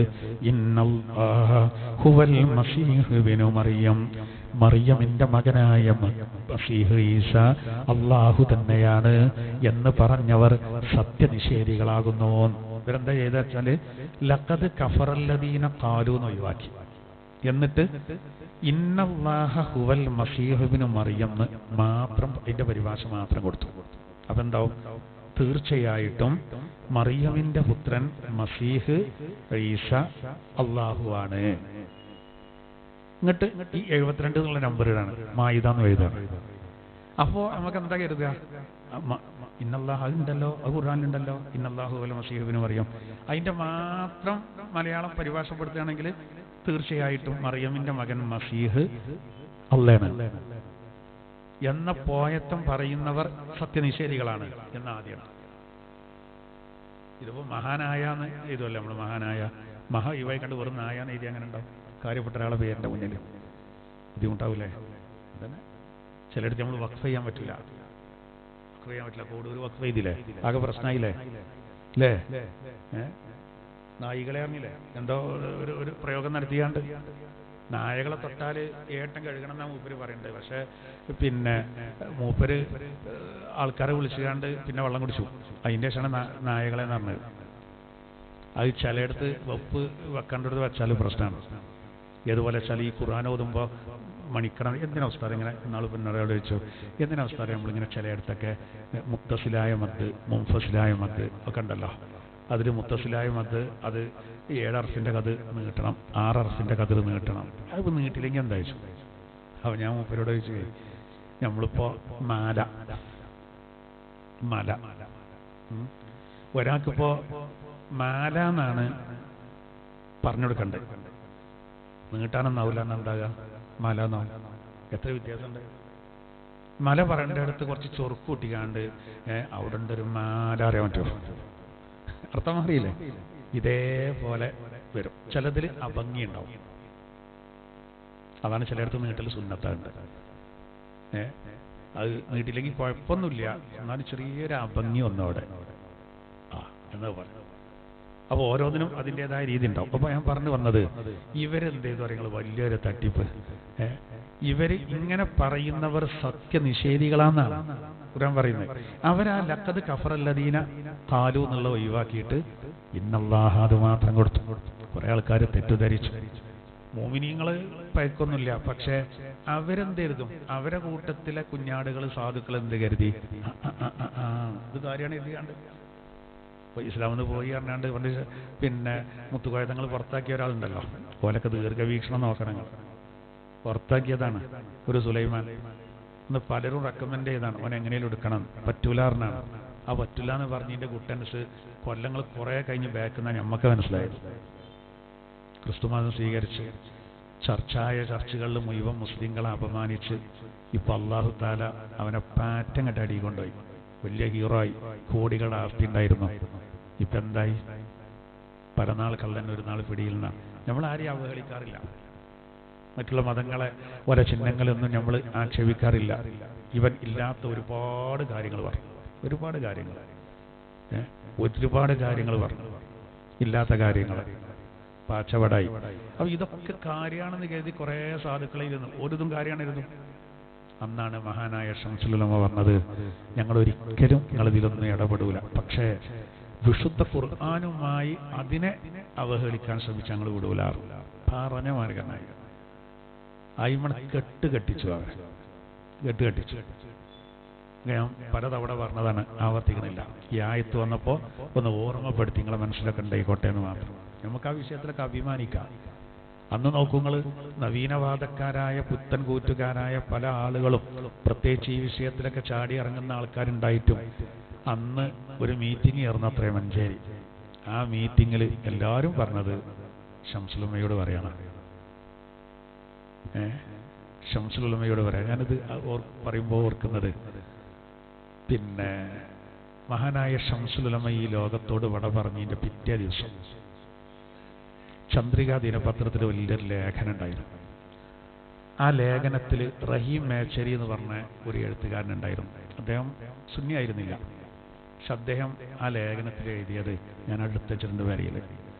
അതിൽ പറയുന്നുണ്ട്, അദ്ദേഹം ഒരു മുജാഹിദുകാരനായതുകൊണ്ട് പറയാണ്, ഒരു മുജാഹിദ് സമ്മേളനത്തിൻ്റെ സ്റ്റേജിൻ്റെ ബാക്കിൽ അതിൻ്റെ പ്രധാനപ്പെട്ട നേതാക്കന്മാർ ഇരുന്നിട്ട് ഒരു ചർച്ച അങ്ങനെ ചെയ്യുന്നത് മൂപ്പര് കേട്ടത് മൂപ്പര് അതിൽ എഴുതിയിരിക്കുകയാണ്. അതിൽ പറയുന്ന കാര്യം അതാണ്, ആ കാലഘട്ടത്തിൽ മഞ്ചേരിയിൽ ശംസുൽ ഉലമയുടെ സാന്നിധ്യം ഇല്ലായിരുന്നെങ്കിൽ മുസ്ലിം ഉമ്മത്തിന് മഹാനഷ്ടമാകുമായിരുന്നു എന്ന് നമ്മൾ അംഗീകരിക്കാൻ പ്രയാസമുള്ള പോലെ ചർച്ച ചെയ്തത് ആ ലേഖനത്തിൽ എഴുതിയിട്ടുണ്ട്. ചിലതങ്ങനെയുള്ള ചിലതുകൊണ്ട് പുറത്തു വരും. അതിനെ രേഖപ്പെടുത്തിയാൽ അത് കാലാകാലം അവിടെ കിടക്കും ചെയ്യും. എഴുതിയാൽ അങ്ങനെയുള്ള അതിൽ ഇനി ഈ ആയത്ത് വന്നപ്പോൾ സൂചിപ്പിച്ചതാ. ഇവർ പറയേണ്ടത് എന്താ പറയുക, ഞങ്ങള് അല്ലാഹു തആല വളരെ ഖണ്ഡിതമായി പറയാണ്, മസീഹ് ഈസ അള്ളയാണെന്ന് പറയേണ്ടോല് സത്യനിഷേധികളാണ്. ഇവർ പറഞ്ഞു ഓവറാക്കി. അങ്ങനെയാണ് ഇപ്പോ ഏറ്റവും കൂടുതൽ പറയാനുണ്ടാകുക നമ്മുടെ നബിക്കല്ല. നിങ്ങൾ ആലോചിച്ച് നോക്കി, ആർക്കും കൊടുക്കാത്തത് അല്ലാഹു തആല നമ്മുടെ നബി കൊടുത്തിട്ടുണ്ട്. ഞാൻ ഇസ്രാ മിഅ്റാജ് കുറച്ച് പറയാം ഇതിന്റെ വ്യാഖ്യാനത്തിൽ. നമ്മൾ പറയാതെ പോകുന്നൊരു അതുപകടമുള്ള, പിന്നെ നമ്മളെ സ്ത്രീകളൊക്കെ കുറേ ഉള്ളതല്ലേ, അപ്പോൾ അവർക്ക് ഇൻഷാ അല്ലാഹ് അടുത്ത ഈ ആഴ്ചയിൽ അടുത്ത വാരത്തിൽ വരാനുള്ള ആളാണ്. നമ്മൾ ഉള്ളത് പറഞ്ഞാൽ മതി. ഈസാ നബിക്ക് അല്ലാഹു തആല മറിയം ബീവിയെ ഒരു പുരുഷനെ സ്പർശിക്കാതെ ഈസാ നബി ഉണ്ടായി. പടച്ചോന് പോകുന്ന ഒരു കൈ ഇതല്ലല്ലോ. ഇത് അറാദ ശൈഅൻ അൻ യഖൂല ലഹു കുൻ എന്ന് പറയുന്ന ദിവ്യ കൽപ്പന ഉണ്ടായാൽ ഫയകുൻ, അത്രേ ഉള്ളൂ. പക്ഷെ അവിടെ അപ്പോൾ എന്ത് ചെയ്തു? ചിലർ പറഞ്ഞു ദൈവപുത്രനാണ് പറഞ്ഞു, ചിലർ പറഞ്ഞു ദൈവം തന്നെയാണ്. പുത്രനാവും പിന്നെ അങ്ങനെ പറയാലോ.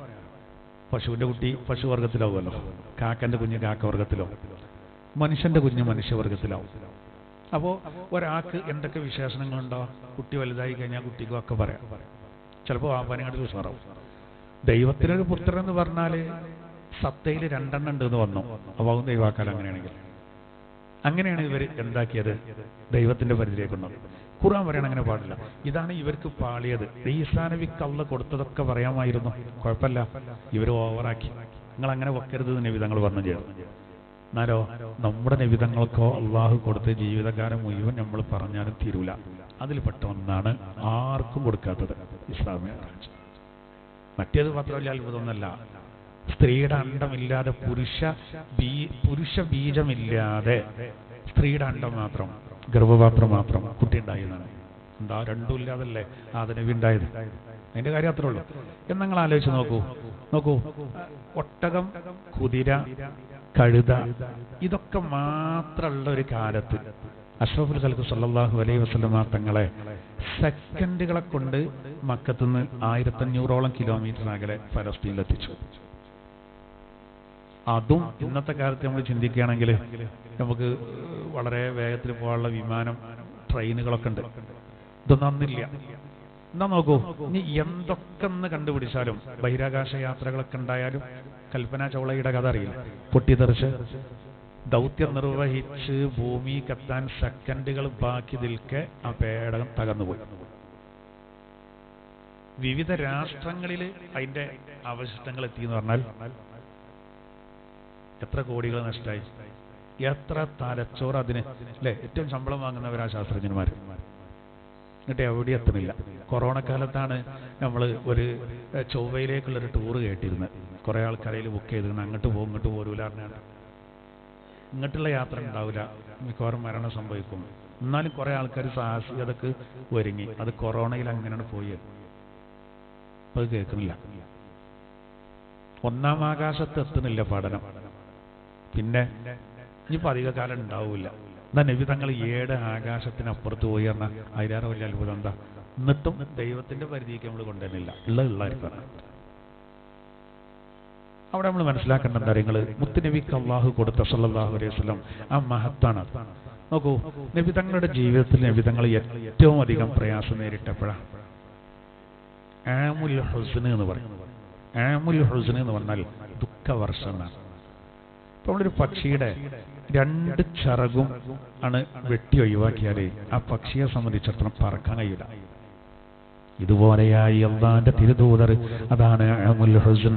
ഇതങ്ങനെ പറയാൻ കാരണം എൻ്റെ ശബ്ദം കേൾക്കുന്ന സഹോദരിമാർക്ക് വലിയൊരു മാതൃകയാണ്. അതായത് അള്ളാന്റെ തിരുദൂതര് വളരെ സ്നേഹിച്ചിരുന്ന തൻ്റെ പ്രിയപ്പെട്ട പത്നി ഖദീജ റളിയല്ലാഹു അൻഹ. ഖദീജ റളിയല്ലാഹു തആല അൻഹ അവർ ഈ ലോകത്തോട് വട പറഞ്ഞതാണ് ഒരു സങ്കടം. അബൂ ത്വാലിബ് എന്ന തൻ്റെ മൂത്താപ്പയുടെ മരണമാണ് രണ്ടാമത്തെ സങ്കടം. ഇത് ഒരാഴ്ചക്കിടയിലാണ് നടന്നത്. ആ തകർന്നുപോയി. ഭാര്യമാര് നമുക്കൊരു സംഭവമാണല്ലോ അല്ലേ? ഭർത്താക്കന്മാരും അങ്ങനെ തന്നെയാണ്. അത് ഉണ്ടാവുമ്പോ ഇതിന്റെ വില അറിയില്ല. നമ്മൾ വീട്ടിൽ ചെല്ലുമ്പോൾ ചിലപ്പോൾ പിന്നെ കുപ്പായം തുണി അല്ലെങ്കിൽ ഫാനിനും തുണിയും നമ്മൾ പറഞ്ഞതുപോലെ ഇസ്തിരി ഇട്ടിട്ടില്ലെങ്കിൽ ആ കസേര അങ്ങോട്ട് എടുത്തിട്ട് ബാതിലോ ഓറൊക്കെ അടിച്ചിട്ടൊക്കെ ചില ആൾക്കാർ. ഒരു പെണ്ണ് എനിക്കൊരു 8th ക്ലാസ്സിൽ കൊടുത്തയച്ചിന് ബക്കറ്റിൽ ഇട്ടീനു. ഭർത്താവിൻ്റെ സ്വഭാവം നന്നാകുന്നത് വരക്കണം, ഇവിടെ അല്ലട്ടോ വേറെ ക്ലാസ്സിന്, അല്ലെങ്കിൽ ഈ വാതിലടക്കലൊക്കെ പറയുന്നു.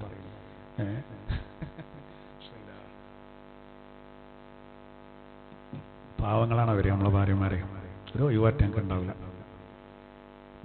എല്ലാ വീട്ടിലുണ്ടാവും 4 കക്കൂസ്. ഇതൊക്കെ വൃത്തിയാക്കണം. എന്നിട്ട് ആ സാധുക്കൾ ഇങ്ങനെ എണ്ണയിട്ട യന്ത്രം പോലെ കറങ്ങിക്കറ. അതിൻ്റെ അടിയിൽ എന്തെങ്കിലും മിസ്റ്റേക്ക് ഉണ്ടാകുമ്പോഴേക്ക് നമുക്ക് പ്രഷർ കയറരുത്. ഓലും ശ്രദ്ധിക്കണം. കഷ്ടപ്പെട്ട് നേരം വെളുത്ത് വൈകുന്നേരമോളം ജോലി എടുത്ത് ഇടങ്ങേറായി ക്ഷീണിച്ച് ഒരു ഗ്ലാസ് ചായയും ചെറിയൊരു ലഘു കടിയും കിട്ടണം കരുതി ഇങ്ങനെ വരുമ്പോൾ ഓളുണ്ടാവും വാതിൽ കൈ നിർത്തം കിടക്കണു. ഗ്യാസ് തീർന്നു പറയും. ഗ്യാസ് തീർന്ന അവസ്ഥ. കുറച്ച് കഴിഞ്ഞിട്ട് പറഞ്ഞാൽ മതി. പിന്നെ കത്തി വരിങ്ങനെ നിൽക്കുന്നുണ്ടാവും. വരുമ്പോൾ തന്നെ നെഗറ്റീവാക്കണം. അപ്പൊ എല്ലാവർക്കും ഉണ്ട് പ്രശ്നം. അത് ഭാര്യമാരാണ് ഇല്ലാതായ നമ്മളെ അഡങ്ങറിന്റെ കൊടിയാവും. ചെറിയ കുട്ടികളും കൂടി ഉണ്ടെങ്കിൽ പെരുന്നാക്കൊക്കെ ഉണ്ട്. ഭർത്താക്കന്മാർക്കൊക്കെ ആ സാധനങ്ങളൊക്കെ വാങ്ങി ഇറച്ചിയൊക്കെ വാങ്ങിയിട്ടൊരു വരവ്. അപ്പോഴാണ് ഭർത്താവ് ഇല്ലെങ്കിലാണ് അതിന്റെ ബുദ്ധിമുട്ടാണ് അറിയാം. വേറുള്ളവരോട് ഇങ്ങനെ പറയുമ്പോൾ അപ്പൊ ഞാൻ തൂക്കൊപ്പിച്ച് പറഞ്ഞു കേട്ടോ. നമ്മൾ 2 കൂട്ടരുണ്ട് കേട്ടോ. 2 കൂട്ടരുണ്ട്. എന്താ പറയുക, നമ്മൾ നല്ല റാഹത്തിലാണ്.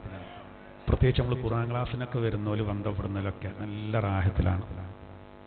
പിന്നീട് സങ്കടം ഉണ്ടാവില്ല.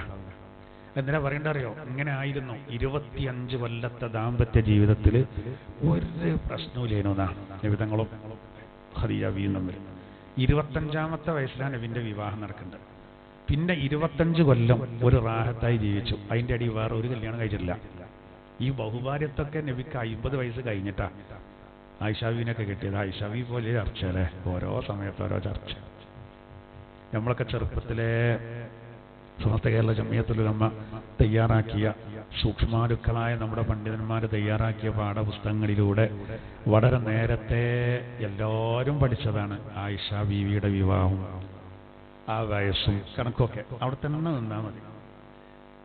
ശത്രുക്കൾ പലതും പറയട്ടോ, പലതും പറയും. അതുപോലെ കളിയാക്കും. അതിനെ നേരിടാൻ നമ്മളെടുത്ത് മരുന്ന് ഇഷ്ടം പോലെ ഉണ്ട്. അത് 14 നൂറ്റാണ്ട് 15 നൂറ്റാണ്ട് അപ്പുറത്തേക്കൊന്നും പോകേണ്ട ആവശ്യമില്ല. പോക്കറ്റിലുള്ള ഏതെങ്കിലും ഒരു നോട്ട് എടുത്തുകാണ്ട് നമ്മളെ മഹാത്മാഗാന്ധിനെ കാണിച്ചു കൊടുത്തിട്ട് മൂപ്പരെ എപ്പോഴേ പെണ്ണെട്ടിന്ന് പഠിപ്പിച്ചു കൊടുത്താൽ മതി. നമ്മളേതായാലും പോയത്തക്കാരാണല്ലോ. മഹാത്മാഗാന്ധിനെ പറഞ്ഞു കൊടുത്താൽ മതി. 13ാമത്തെ വയസ്സിലാണ് കസ്തൂർബയെ കല്യാണം കഴിച്ചത്. അങ്ങനെ അങ്ങനെ എണ്ണി അങ്ങനെ പറഞ്ഞു കൊടുത്താൽ ഇവരൊക്കെ മാളത്തിലൊളിക്കും. അത് നമ്മൾ മനസ്സിലാക്കിയാൽ മതി. നമ്മൾ ഓൽക്കനുസരിച്ച് നമ്മൾ ഒപ്പിക്കേണ്ട. വെറുതെ നമ്മൾ അതും പറയരുത്. അഭിപ്രായങ്ങൾ പലതും ഉണ്ടാവും. അതിലൊക്കെ ബലപ്പെട്ടൊരു അഭിപ്രായം, കൂടുതൽ പ്രാമാണികത ഉള്ളതും അതൊക്കെ നല്ലോണം തികഞ്ഞ വളരെ സൂക്ഷ്മാലുക്കളായ പണ്ഡിത മഹത്തുക്കൾ അതൊക്കെ നമുക്ക് കാണിച്ചു തന്നിട്ടുണ്ട്. അവിടെ തന്നെ നിന്നാണ് എന്ന് നമുക്ക് ഒരിക്കലും എന്ത് ചെയ്യാൻ പറ്റില്ല, അംഗീകരിക്കാൻ പറ്റില്ല. അപ്പോൾ അതുപോട്ടെ, ഞാൻ പറയുന്നത് നബിതങ്ങൾക്ക് ഒരുപാട് പ്രയാസങ്ങൾ വന്നപ്പോൾ നമുക്ക് വലിയ പ്രയാസം അള്ളാഹുവിൻ്റെ തിരുദൂതർക്ക് വന്നാൽ 2 നിലക്കാണ് നബിക്ക് ആശ്വാസം. ഒന്ന്, ഒരിക്കൽ മണ്ണൊക്കെ വാരിയിട്ടു തലീക്കേ ശത്രുക്കള് ഒക്കെ എത്ര വിഷമം ഉണ്ടാവും സഹോദര. നിങ്ങളിപ്പോൾ ഞാൻ അങ്ങോട്ട് ക്ലാസ് എടുക്കാൻ വന്നാൽ നിങ്ങളെല്ലാവരും കൂടി എന്നെ കുറ്റാളൂർ വരെ ഓടിച്ചു, ആ കരിമ്പിരി വരെ ഓടിച്ചു. നീ ഭാഗത്തേക്ക് വരരുത് എന്നാണ്. ചീഞ്ഞ മുട്ട കൊണ്ട് എറിയാണ്, തക്കാളി കൊണ്ട് എറിയാണ്, കേബേജ് കൊണ്ട് എറിയാണ്. ചീന എൻ്റെ ഒരു വിഷമം എത്ര കാരണം എന്നോട് യാ നിങ്ങൾ പോയിക്കോളി പറഞ്ഞാൽ മതിയായിരുന്നു. അത് ഏറി എനിക്ക് ഭയങ്കര ക്ഷീണം ചെയ്യും അല്ലേ. നബിതങ്ങൾക്ക് ഇങ്ങനെ പലതും വരുമ്പോഴേ പരീക്കണെത്തിയാൽ ഖദീജ ഒരേ സാരില്ല, നിങ്ങളല്ല കൈവടിയില്ല, നിങ്ങൾ സത്യം പറയേണ്ട ആളാണ്, ഇങ്ങനെ പറയും. നിങ്ങൾ അയൽപ്പക്കക്കാരോട് നല്ലവർക്ക് പെരുമാറുന്ന ആളല്ലേ. അപ്പോൾ നബിതങ്ങളെ തണുക്കും. ഇനി പുറത്ത് നബിക്ക് ഭയങ്കര ആശ്വാസം പകർന്ന ആരറിയോ? അബൂ താലിബ്. വിശ്വസിച്ചിട്ടില്ല. അബൂജഹൽ പലപ്പോഴും വന്നിട്ട് പറയും, നിങ്ങളെ മകനെ അടക്കിയിരുത്തണം കേട്ടോ, മാന്യമായി ഒന്ന് പറയും. കാരണം അവർക്ക് നബിനെ തൊട്ട് കളിക്കാൻ ഒരു പേടി അബൂ താലിബിന്റെ സാന്നിധ്യമാണ്. അപ്പൊ പുറത്ത് മൂത്താപ്പ, അകത്ത് തന്റെ പ്രിയപ്പെട്ട പത്നി, ഇവര് രണ്ടുപേരും ഒരാഴ്ചക്കടിയിൽ മരിക്കുന്നുണ്ട്. കാരണം തളർന്നുപോയി നബിതങ്ങൾ. അങ്ങനെ ആ ഒരു വിഷമം കടിച്ചിറക്കുന്ന കാലത്താണ് നബിതങ്ങളെ അള്ളാഹു താല എന്ത് ചെയ്യുന്നറിയോ? നിങ്ങൾ ഒറ്റപ്പെടൂല, അതിനാ കൊണ്ടോട്ടെ, അതിനാണ് ആ യാത്ര. പൊതുവെ നമുക്ക് മാനസിക സംഘർഷം ഉണ്ടാവുമ്പോൾ നമുക്കൊന്ന്, മാനസിക സംഘർഷം തന്നെ നമുക്ക് കുടുംബ പ്രശ്നം മറ്റൊന്നല്ല ഞാൻ പറഞ്ഞത്. ഇപ്പം നിങ്ങൾക്കൊക്കെ ബിസിനസ്സുകാരും മറ്റു പലതും ഉണ്ടാവും, പല ഉത്തരവാദിത്തങ്ങളുണ്ടാവും. നിങ്ങളെ ഇടക്കുന്നു. ഞാനൊക്കെ ക്ലാസ്സിന് എവിടെങ്കിലും ഒരു ക്ലാസ് ഒഴിവാക്കി എന്തെങ്കിലുമൊക്കെ കിട്ടി ഞങ്ങൾ എല്ലാം വരക്കക്കട പോകും. എന്താ വെച്ചാൽ ഒന്ന് ഷെയ്ഖിന്റെ പള്ളിക്കൊന്ന് കയറാം. നമ്മളെ പൂർവീകരായ ചില സൂഫി വര്യന്മാർ കല്ലായി പാലത്തിന് എത്തുമ്പോൾ ചെരുപ്പൂരിനു എന്നാണ്. ഷെയ്ഖിന്റെ പള്ളിക്ക് മഹാനവറുകൾ കിടക്കുന്നുണ്ട് എന്നുള്ള മഹത്വം കാരണം. അതൊക്കെ മനസ്സിലായോ? ഒരു പ്രതിഭയ്ക്ക് മറ്റൊരു പ്രതിഭനെ തിരിയുള്ളൂ.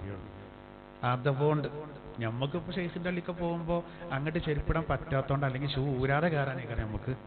നമ്മൾ വലിയ ആൾക്കാരാണല്ലോ, ആലോചിക്കണം. അപ്പൊ നമ്മളൊന്ന് അവിടെ നിന്ന് സിയാറത്ത് ചെയ്തു, പിന്നെ വരക്കലൊന്ന് പോയിട്ട് അവിടെ നിന്ന് സിയാറത്ത് ചെയ്തു. മനസ്സിന് ഭയങ്കര സന്തോഷീകരണം. പിന്നെ കടപ്പുറത്തും പോയാൽ പോരെ, നല്ല ഏതേലും സ്ഥലത്ത് പോയി അതും കാണും. ഒക്കെ പഠിച്ചാൽ നമുക്ക് തന്നേറ്റേ. അതിനും തെളിവാ.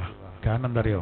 ഈ വലിയ പ്രയാസം ഉണ്ടായപ്പോൾ തിരുദൂതരെ മക്കത്തുനിന്ന് നേരെ ഫലസ്തീനിക്കാ കൊണ്ടുപോകേണ്ടത്. അതിനാണ് ഇസ്രാ എന്ന് പറയുന്നത്. ഇസ്രാ എന്ന് പറഞ്ഞാൽ രാപ്രയാണം എന്നാണ്, നിശാപ്രയാണം എന്നാണ്. ഉച്ചക്കുള്ള യാത്രക്ക് ഇസ്രാ അറിയില്ല, രാത്രിയുള്ള യാത്ര. അതും നബിതങ്ങൾ ഉടലോടുകൂടെ പോയത് കൊണ്ടാണ് അത്ഭുതം. അതിനാണ് 17ാമത്തെ സൂറത്ത് ഇസ്രാ. അതിൽ 1ാമത്തെ വചനത്തിൽ തുടങ്ങുന്നതന്നെ എങ്ങനെ? ബിസ്മില്ലാഹിർ റഹ്മാനിർ റഹീം സുബ്ഹാന. അങ്ങനെയുള്ള തുടങ്ങണ്ടേ? ഈ സുബ്ഹാന എന്തിനാ പ്രയോഗിക്കുന്നത്? ആശ്ചര്യത്തിനാണ്. അള്ളാഹു താല അതൊരു അത്ഭുത സംഭവം, നമുക്കതൊരു അത്ഭുത സംഭവമാണ് നമ്മളെ ഇതിനെ ചേർത്തിയിട്ട്. അതുകൊണ്ട് നമ്മളെ നബിതങ്ങളുടെ ആ മഹത്വം ബോധ്യപ്പെടുത്താൻ, നബിതങ്ങൾക്കും വലിയൊരു പ്രായത്ത് വരാൻ ടെൻഷനൊക്കെ പോവുകയാണ്. അള്ളാഹ് പറയുന്നത് എന്താ? സുബ്ഹാനല്ലദീ അസ്റാ ബിഅബ്ദി ലൈലം മിനൽ മസ്ജിദിൽ ഹറാം ഇലൽ മസ്ജിദിൽ അഖ്സല്ലദീ ബാറക്നാ ഹൗല. അങ്ങനെ ഖുർആൻ പറഞ്ഞത്. മക്കത്തെ മസ്ജിദുൽ ഹറാമിൽ നിന്ന് ഫലസ്തീനിലെ മസ്ജിദുൽ അഖ്സായിലേക്ക് തന്റെ അടിമയെ നിശാപ്രയാണം ചെയ്യിച്ച അല്ലാഹു എത്ര പരിശുദ്ധൻ. അവിടെ സുബ്ഹാനല്ലദീ അസ്റാ ബി മുഹമ്മദിൻ എന്നുകൊണ്ട് പറഞ്ഞില്ല. അങ്ങക്കറിയോ എന്താ അസ്റാ ബി അബ്ദി എന്ന് പറഞ്ഞത്? എന്നറിയോ? ഇപ്പൊ നമ്മൾ ചിലപ്പോ പിന്നെ ഒരാളെ പറ്റി പറയാം, ഓൻ വന്നു പറഞ്ഞാല് ഓൻ വന്നീനോ? അല്ല, ഓന്റെ വർത്താനം വന്നു, അങ്ങനെ പറയാറുണ്ട്. എന്നതുപോലെ മുഹമ്മദ് നബിയെ കൊണ്ടുപോയി എന്ന് പറയുമ്പോൾ ചിലപ്പോ അത് ആത്മീയാക്കാൻ സാധ്യത ഉണ്ട്. അറബി ഭാഷയിൽ അബ്ദിനെ കൊണ്ടുപോയി എന്ന് പറഞ്ഞാൽ ജഡവും ആത്മാവും ഒപ്പം പോകുമ്പോഴേ എന്ത് പറയുള്ളൂ, അങ്ങനെ പറയുള്ളൂ. അപ്പൊ അസ്റാ ബി അബ്ദിഹി, തന്റെ അടിമയെ കൊണ്ടുപോയി എന്ന് പറഞ്ഞാൽ, ഇപ്പൊ ഞാൻ മസ്ജിദ് തഖ്വയിൽ ക്ലാസ് എടുക്കാൻ വന്നു എന്നുള്ളത് എന്റെ റൂഹും എന്റെ തടി ഇവിടെ ഉണ്ട്, എന്റെ ആത്മാവും എന്റെ തടി ഇവിടെ ഉണ്ട്, ഉടലോടുകൂടെ വന്നാണ്. ഇങ്ങനെ ഉടലോടുകൂടെ പോയി എന്ന് അറിയിക്കാനാണ് അസ്റാ ബി അബ്ദി എന്ന് പറഞ്ഞത്. പിന്നെ എന്തിനാ അങ്ങോട്ട് കൊണ്ടുപോയത്? അവിടെ വലിയൊരു പോയിന്റ് ഉണ്ട്. സുന്നികളായ നമുക്ക് അവിടെ വലിയൊരു പോയിന്റ് ഉണ്ട്. കുറെ സിയാറത്ത് ചെയ്തിട്ട് എന്താ അറിയില്ലേ? അതാണ് അവിടെ അല്ലദീ ബാറക്നാ ഹൗല. മസ്ജിദുൽ അഖ്സയുടെ ചുറ്റുഭാഗം നാം അനുഗ്രഹിച്ചിട്ടുണ്ട്. എന്താണ് ഈ അനുഗ്രഹം? ആയിരക്കണക്കിന് പ്രവാചകന്മാരുടെ പാദസ്പർശനമേറ്റമെന്നാണത്. ഓരോന്നിങ്ങനെ ചിന്തിക്കണേ. ആണ്ടറിയിക്കണ്ട തെളിവെന്നൊക്കെ ചോദിക്കൂലേ? ഹജ്ജൊരു ആണ്ടറിയാണോ? ചോദിക്കങ്ങളല്ലേ? ഹജ്ജ് എന്ന് പറഞ്ഞാൽ ഒരു അന്താരാഷ്ട്ര ഉറൂസാ. ശരിക്കും ആഴത്തിലാണ് ചിന്തിക്കണം, ആഴത്തിൽ ചിന്തിക്കണം. അങ്ങനെ അത് ആഴത്തിൽ ചിന്തിക്കുമ്പോഴാണ് നമുക്കത് മനസ്സിലാക്കാൻ കഴിയുക. ഓരോ വർഷവും മാറി മാറി വരുന്നുണ്ട്. എന്നതുപോലെ നോക്കൂ നിങ്ങൾ, ആയിരക്കണക്കിന് പ്രവാചകന്മാരുടെ തട്ടകമായിരുന്നു ഫലസ്തീൻ. നമ്മൾ നേരത്തെ പറഞ്ഞ കഥയിലൊക്കെ പ്രവാചകന്മാർ വന്ന അവിടെ ഒരുപാട് നബിമാരുടെ കവർ. നമുക്ക് ആകെ 25 നബിമാരെ ഖുർആനിൽ പറഞ്ഞിട്ടുള്ളൂ. ഇത് 1.25 ലക്ഷം ഉണ്ട്. അതിൽ ഒരുപാട് നബിമാരുടെ കവറും അവിടെ ഉണ്ട്. പിന്നെ ഏറ്റവും നല്ല ഒലിവും ഏറ്റവും നല്ല അത്തിയും അടക്കം അല്ലാഹു തആല നല്ല അന്നം നൽകിയതും അവിടെ. അതൊക്കെ പാടെ കൂട്ടിയിട്ടാണല്ലോ ഈ ബാറക്കിന ഹൗല. പിന്നെ നബിതങ്ങൾക്ക് ടെൻഷനായിരുന്നല്ലോ, ലിനുരിയഹൂമിനായാതിന, ഒരുപാട് ദൃഷ്ടാന്തങ്ങൾ നബിതങ്ങൾക്ക് കാണിച്ചു കൊടുക്കുന്നതിന് വേണ്ടി. അവിടെ കുറച്ച് ചടങ്ങ് നടന്നു. അത് നബിക്ക് ഭയങ്കര ആശ്വാസമായി. ഭാര്യ പോയി, തൻ്റെ പിതൃവ്യൻ പോയി. പക്ഷേ 1.25 ലക്ഷം പ്രവാചകന്മാരെ അള്ളാഹുവിടെ ഹാജരാക്കി. അതൊന്നും നമുക്ക് എങ്ങനെ അറിയില്ല. ഇങ്ങോട്ട് എല്ലാവർക്കും ഇമാമായിട്ട് നബിതങ്ങൾ നിസ്കരിക്കുകയാണ്. എല്ലാവർക്കും ഇമാമായിട്ട് നബിതങ്ങൾ നിസ്കരിക്കുകയാണ്. ഒരു അംഗീകാരമല്ല അത്. അപ്പോൾ നമുക്കുണ്ടല്ലോ, നമ്മളിപ്പോൾ ഒരു മഹല്ലിൽ ഇപ്പോൾ ഒരാൾ ഒരുപാട് കാലം പ്രവർത്തിച്ചു ആത്മാർത്ഥമായിട്ട്. അപ്പോൾ ആൾക്കാർ അയാളൊന്ന് ആദരിച്ചു, ഒരു മൊമെൻ്റൊക്കെ കൊടുത്തു. അപ്പോൾ മൂപ്പർക്ക് മനസ്സിനൊരു തൃപ്തികരം. അതിനു വേണ്ടി ഒന്നല്ല പ്രവർത്തിച്ചത്, പക്ഷേ അദ്ദേഹത്തിന് മനസ്സിന് വല്ലാത്തൊരു ആശ്വാസം, ഒരു സന്തോഷം. ഇതൊക്കെ നമ്മൾ കാണുന്നതല്ലേ, കാണുന്നതാണ്. എന്നതുപോലെ നോക്കൂ, ഇവിടെ നടക്കുന്ന എന്താ, നബിതങ്ങളാണ് ഇമാമായിട്ട്, എല്ലാവരും മൗമൂമിങ്ങളായിട്ട് ഒരു നിസ്കാരം. അത് കഴിഞ്ഞ് ചില ചടങ്ങുകളൊക്കെ കഴിഞ്ഞിട്ട് ഇനിയാണ് മിഅ്റാജ്. ഇതാണ് ഇപ്പോൾ ഇസ്രാ എന്ന് പറയുന്നത്. ഇനിയാണ് മിഅ്റാജ്. വിശുദ്ധ ഖുർആനിൽ അല്ലാഹു പറഞ്ഞില്ലേ, ബിസ്മില്ലാഹിർ റഹ്മാനിർ റഹീം, ഫലാ ഉഖ്സിമു ബിശ്ശഫഖ് والليل وما وسق والقمر إذا اتسق لتركبن طبقا عن طبق. അസ്തമയ സമയത്തുള്ള ചക്രവാളത്തിലെ ശോഭയെ വെച്ചുകൊണ്ട് ഞാൻ സത്യം ചെയ്തു പറയുന്നു. അല്ലാഹു പറയാണ്, വല്ലൈലി വമാ വസഖ്, രാത്രി വെച്ച് ഞാൻ സത്യം ചെയ്തു പറയുന്നു. രാത്രി ഒരുമിച്ച് കൂട്ടുന്നതിനെയും, എല്ലാ മൃഗങ്ങളും പക്ഷികളൊക്കെ അവരുടെ താവളത്തിലേക്ക് രാത്രിയായാൽ വിശ്രമിക്കാൻ വരുന്നതാണ് പറയുന്നത്. വൽഖമരി ഇദാ തസഖ്, പൗർണമിയെ വെച്ച് ഞാൻ സത്യം ചെയ്തു പറയുന്നു. ചന്ദ്രൻ, പൂർണ്ണചന്ദ്രൻ, ആ 14 രാവാണ് ഉദ്ദേശം. എന്നിട്ട് പറയുന്ന എന്താ, ലതർകബുന്ന തബഖൻ അൻ തബഖ്, നബിയെ അങ്ങ് പടിപടിയായി കയറിക്കൊണ്ടിരിക്കുന്നവനായിരിക്കും. ആ പറയേണ്ട എന്താ അറിയോ, ഖുർആൻ വ്യാഖ്യാതാക്കളിൽ ഒരു വിഭാഗം പറയേണ്ട മിഅ്റാജാണ് പറയുന്നതെന്നാണ്. 1, 2, 2, 3 ഇങ്ങനെ അങ്ങ് കയറും. നിങ്ങൾ ചില്ലറക്കാരനല്ല. പറയുന്നവരെന്തേലും പറഞ്ഞോട്ടെ, കളിയാക്കുന്നവർ കളിയായിക്കോട്ടെ, അങ്ങേക്ക് വലിയ സ്ഥാനം അള്ളാഹു നൽകുന്നുണ്ട് എന്നറിയിക്കാനാണ് അള്ളാഹു ആ പറഞ്ഞത്. ഒരു 7 ആകാശങ്ങളിലേക്ക് പോയി എന്ന് പറഞ്ഞാൽ അത് ഒരുപാട് ദൃഷ്ടാന്തങ്ങൾ കാണാൻ വേണ്ടിയിട്ടാണ്. ഇപ്പോൾ സൂറത്ത് നൂറിൽ നമ്മളൊരു വീട്ടിൽ ചെന്നാൽ വാതിൽ മുട്ടണം മര്യാദ പറയുന്നുണ്ട്. ഒരു വീട്ടിൽ ചെന്നാൽ നമ്മൾ വാതിൽ മുട്ടണം. എത്ര ബന്ധമുണ്ടെങ്കിലും, എത്ര നമ്മൾ ഇഷ്ടപ്പെട്ടവരും ബന്ധമുണ്ടെങ്കിലും മുട്ടിയിട്ട് ഒന്നും കേൾക്കുന്നില്ല. വെറുതെ വാതിൽ തുറന്ന് അത് കൂട്ടിയില്ലല്ലോ, കയറാൻ വേണ്ട, ഇല്ല. ചിലപ്പോൾ അവിടുത്തെ പെണ്ണ് നിസ്കരിക്കേ കയറാം, സഹോദരി അവൾ ഒറ്റക്കേ കയറാം. അവിടെ ഇവൻ ഉള്ളിലേക്ക് കയറി വെക്കുമ്പോൾ ആ താത്ത അവിടെ നിസ്കരിക്കുകയാണ്, ഓ പുറത്തേക്ക് തന്നെ പോരുകയാണ്. ആ സമയത്ത് ആ പെണ്ണിന്റെ ഭർത്താവ് ഇങ്ങനെ കയറി വന്നാൽ എങ്ങനെ ഉണ്ടാവും? ഒരു വലിയ ശങ്കളാണ് പറഞ്ഞിട്ട് കാര്യമില്ല. ഇവന്റെ ഇറങ്ങി വരലൊരു സുഖം കിട്ടൂല, അടിയെടുക്കും അവിടെ. അതുകൊണ്ടാണ് ഖുർആൻ കൃത്യമായിട്ട് പറയുന്നുണ്ട്, 3 വട്ടം സമ്മതം ചോദിച്ചിട്ട് ഉത്തരം കിട്ടിയില്ല പിന്നെ അവിടെ നിൽക്കാനേ പാടില്ല, അവിടെ ഉത്തരം വേണ്ടാന്ന്. നോക്കൂ, ആകാശലോകത്ത് ഏറ്റവും പരിചയമുള്ള ആളാണല്ലോ ജിബ്രീൽ അലൈഹിസ്സലാം. മുത്തുനബിന്റെ ഗൈഡ് ആ മലക്കാണ് യാത്രയിൽ. 1-ാം ആകാശത്തെ വാതിലിന് ഇങ്ങനെ മുട്ടിയപ്പോൾ ഇത് അറിയോൽക്ക് മലക്കാൾക്ക് കാര്യങ്ങളൊക്കെ അറിയാം. എന്നിട്ടും നബിനെ മര്യാദ പഠിപ്പിക്കുകയാണ്. 1-ാം ആകാശത്തെ മലക്കാൾ ചോദിക്കുകയാണ്, മൻ, ആരാന്ന് ചോദിച്ചു. ജിബ്രീൽ എന്ന മലക്കിന് നേതാവാണല്ലോ, എല്ലാവർക്കും അറിയാം. എന്നാലും ജിബ്രീൽ അലൈഹിസ്സലാത്തു വസ്സലാം പറഞ്ഞെന്താ, ജിബ്രീൽ.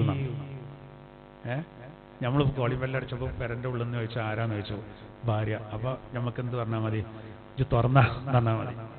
എങ്ങളാ മനസ്സിലായല്ലേ?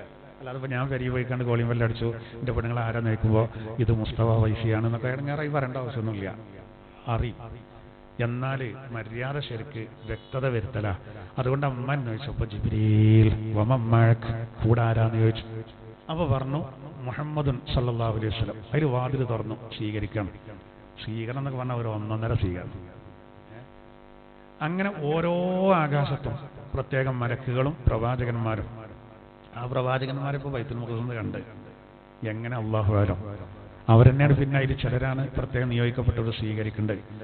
7 ആകാശത്തും. ഉമർ ഖാദിർ റളിയല്ലാഹു അൻഹു പരിശുദ്ധമായ മസ്ജിദുൻ നബവിയുടെ റൗളയുടെ മുന്നിൽ വെച്ച് പാട്ടുപാടിയത് പണ്ട് വലിയ അറിയപ്പെട്ടതാണ്. അതിൽ കുറെ കവിതകളൊക്കെ അച്ഛൻ വരുമ്പോൾ വന്നതിന് പിന്നെ വായിച്ചതാണ്. പായറാവിന്റെ കവിത ഉണ്ട്. ബഹറിലൊക്കെ വായിച്ചു.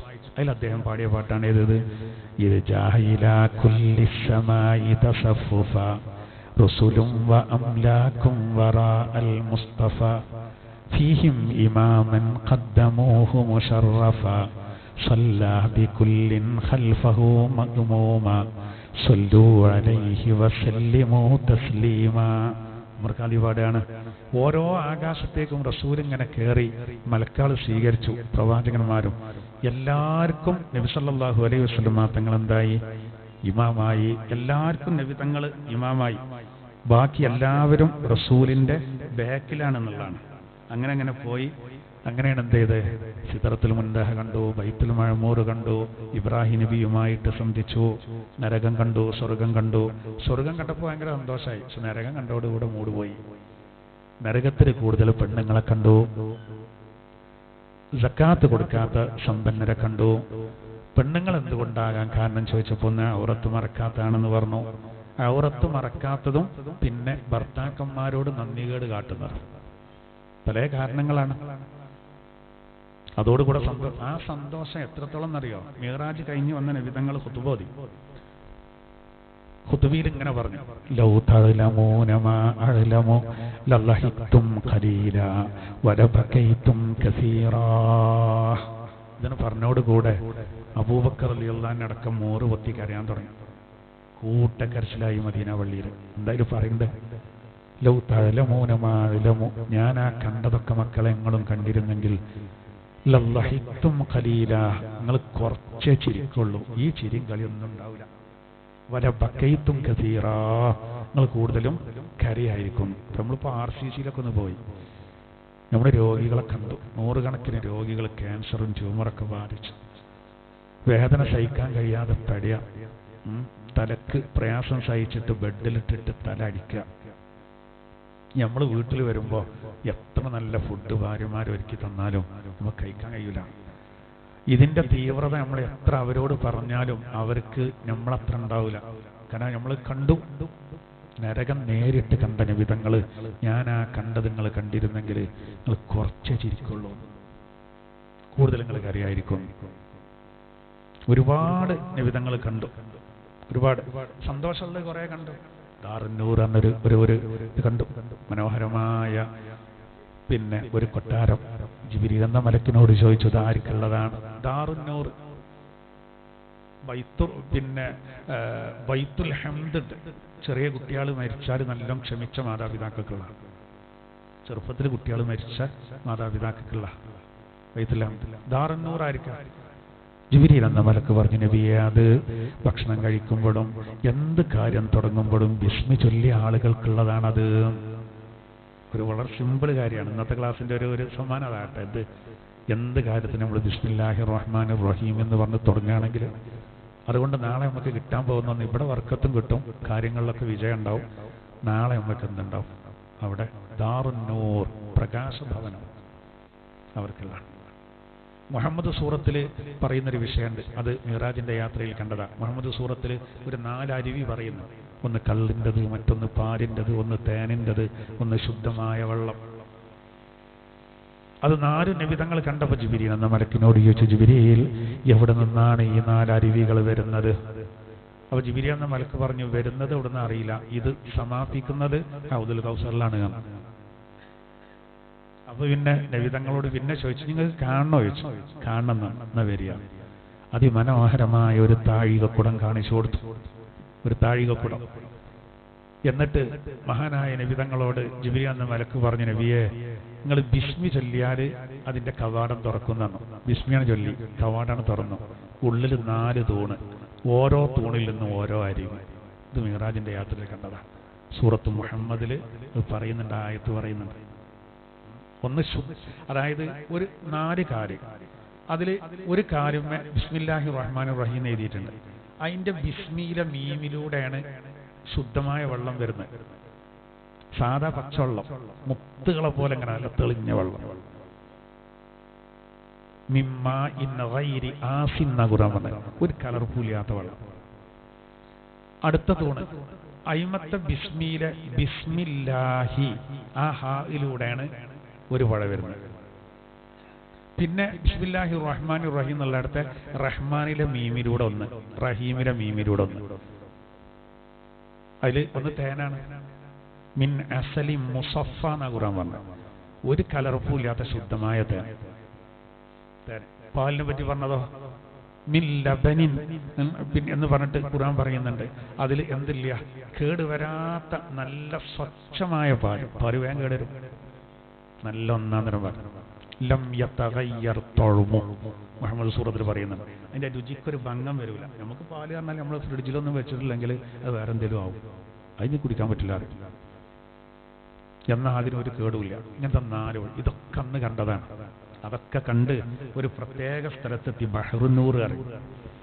മഹാനായ ഉമർ ഖാലി ഔലാ ഷരീഫിന്റെ അടുത്ത് പാടിയല്ലോ, ഹത്താരി ബഹ്റിന്നൂരി ജിബ്രീലുൻ വഖഫ് ഫീ ശദ്ദിഹി റുഅബൻ ഫവദ്ദഅ വഹതഫ് ദഅനി തഖദ്ദം യാ ഹബീബി ലാ തഖഫ് അബ്ശിർ തുനാജി റബ്ബകൽ ഖയ്യൂമ സ്വല്ലു അലൈഹി വസല്ലിമു തസ്ലീമ.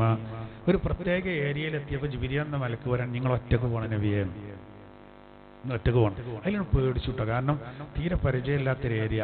ഇതുവരെ വഴികാട്ടിയായ മലക്ക് ഇടക്കാലം നിർത്തിയൊക്കെയാണ് ഇടയിൽ, നിങ്ങൾ ഒറ്റക്ക് പോകണം. അപ്പോൾ മലക്ക് വരെ പേടിക്കേണ്ട നബിയെ, നിങ്ങൾ ഒറ്റക്ക് പോകണം, അള്ളാന്റെ തീരുമാനം അങ്ങനെയാണ് നബി തങ്ങൾ പിന്നെ ഒറ്റക്ക് പോകുന്നത്. അങ്ങനെ 70ഓളം പ്രധാനപ്പെട്ട മേഖലകൾ വിട്ടുകടന്നു. അപ്പോൾ എത്ര ആശ്വാസം ഉണ്ടാവില്ലേ. അവിടെ വലിയൊരു പോയിന്റ് എന്താ വെച്ചാൽ, ആ സമയത്ത് നബി തങ്ങളുടെ കാലിൽ ചെരുപ്പുണ്ടായിരുന്നു. സീനാ പർവ്വതത്തിലേക്ക് മൂസാ നബി വന്നപ്പോൾ അല്ലാഹു പറഞ്ഞെന്താ, ഇഖ്ലഅനലൈ, ചെരുപ്പ് അഴിച്ചു വെച്ച് വരും നബിയെ.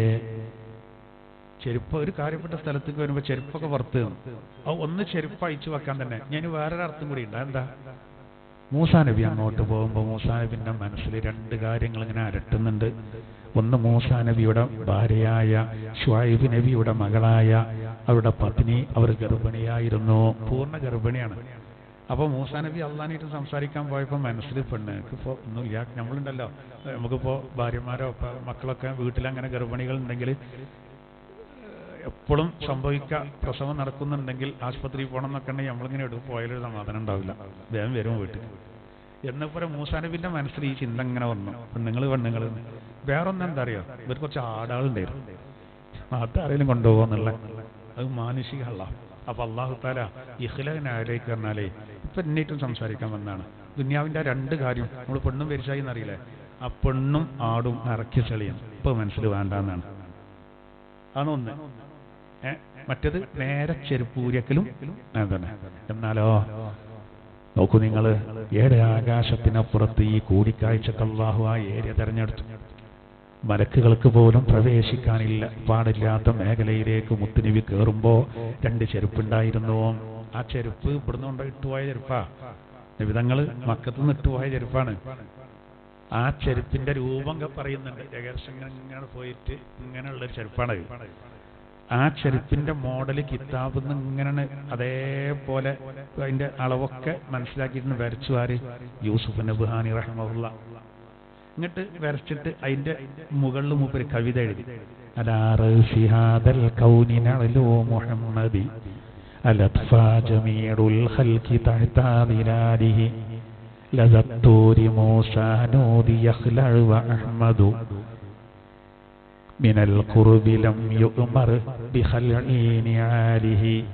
പ്രപഞ്ചത്തിന്റെ ഏറ്റവും മുകളിൽ ഈ ചെരുപ്പ് വന്നു.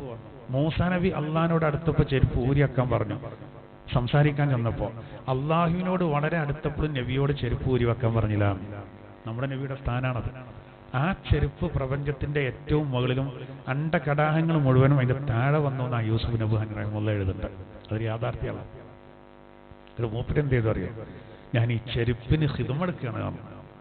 ഇന്നി ഖദംതു മിസാലന ലിൽ മുസ്തഫ ലിഅഈശ ഫിദ്ദാറൈനി തഹ്ത ദിലാലിഹ. അദ്ദേഹം പാടാണ്, ഞാൻ മുസ്തഫായ നബിയുടെ ചെരുപ്പ് വരച്ചിട്ട് ആ ഫോട്ടോ വരച്ചിട്ട് അതിന് ഖിദ്മത്തെടുക്കുകയാണ് വിജയിക്കാൻ വേണ്ടിയിട്ട്. എന്നിട്ട് അതിന് മൂപ്പര് അതിന് രേഖ പറഞ്ഞ എന്താ, സയ്യിദ ബിനു മസ്ഊദിൻ ബിഖിദ്മതി നഅലിഹി വഅന സഈദു ബിഖിദ്മതിഹി ലിമിസാലിഹ. അബ്ദുല്ലാഹി മസ്ഊദ് റളിയല്ലാഹു അൻഹു നബിയുടെ ഒറിജിനൽ ചെരുപ്പിന് ഖിദ്മത്തെടുത്തിട്ട് സ്വർഗം കിട്ടിയവനായി. ഞാനിപ്പോൾ ഇനിയിപ്പോൾ ഒറിജിനൽ ചെരുപ്പ് കിട്ടൂല, അതിന് മോഡൽ വരക്കാണ്. മൂപ്പര് ശരിക്കൊരു ആഷിഖാണ്. ആഷിഖ് എന്നൊക്കെ പറഞ്ഞാൽ ഇന്നിപ്പോൾ നമ്മൾ എല്ലാവരെ പറ്റിയും പറഞ്ഞത് ആഷിഖ് റസൂലാണെന്നൊക്കെ പറയും. ഇഷ്ക് എന്നൊക്കെ പറഞ്ഞാണല്ലോ അതിൻ്റെ പാരമ്യതയിലാണ് എത്തണം. മവദ്ദത്ത് കഴിഞ്ഞ്, മഹബത്ത് കഴിഞ്ഞ്, പിന്നെ ഹുല്ലത്ത് കഴിഞ്ഞ്, ഹവ കഴിഞ്ഞ്, ഇതിനൊക്കെ ഒരുപാട് സ്റ്റേജുകളുണ്ട്. ഏറ്റവും ഉയരത്തിലാണത് ഇഷ്ക്. അതൊരു സംഭവമാണത്. അങ്ങനെയാണ് സ്നേഹിച്ചവരൊക്കെയാണ്. ഏതായിരുന്നാലും ആ യാത്രയിൽ അള്ളാഹുവിനെ നേരിട്ട് കാണാം. ദുനിയാവിൽ ജീവിതത്തിൽ അള്ളാഹിനെ കണ്ട ഒരേ ഒരാൾ അഷ്റഫുൽ ഖൽഖ് സല്ലല്ലാഹു അലൈഹി വസല്ലം. ഇന്നി റഅയ്തു റബ്ബി ബിഐനി വബിഫുആദി. ഞാൻ എൻ്റെ റബ്ബിനെ എൻ്റെ കണ്ണുകൊണ്ടും എൻ്റെ ഹൃദയം കൊണ്ടും കണ്ടു എന്ന് നബി തങ്ങൾ തന്നെ പറഞ്ഞതാണ്. കണ്ടപ്പോൾ ആദ്യം ഒഴിഞ്ഞതാണ് നമ്മുടെ നിസ്കാരത്തിലെ അത്തഹിയ്യാത്ത്. ശ്രദ്ധിച്ചിട്ടുണ്ടോ? അള്ളാഹുവിനെ ആദ്യം കണ്ടപ്പോൾ നബിതങ്ങൾ മൊഴിഞ്ഞതാണ് എന്ത്? അത്തഹിയ്യാത്തുൽ മുബാറകാത്തുസ് സ്വലവാത്തുത് ത്വയ്യിബാത്തു ലില്ലാഹ്. അപ്പോൾ അള്ളാഹു തിരിച്ചു പറഞ്ഞാണ് എന്ത്? അസ്സലാമു അലൈക അയ്യുഹൻ നബിയ്യു വറഹ്മത്തുള്ളാഹി വബറകാതുഹു. അപ്പോൾ നബിതങ്ങൾ വീണ്ടും പറഞ്ഞാണ് ഏത്? അസ്സലാമു അലൈനാ വഅലാ ഇബാദില്ലാഹി സ്വാലിഹീൻ. അപ്പോൾ മലക്കുകൾ പറഞ്ഞാണ് എന്ത്?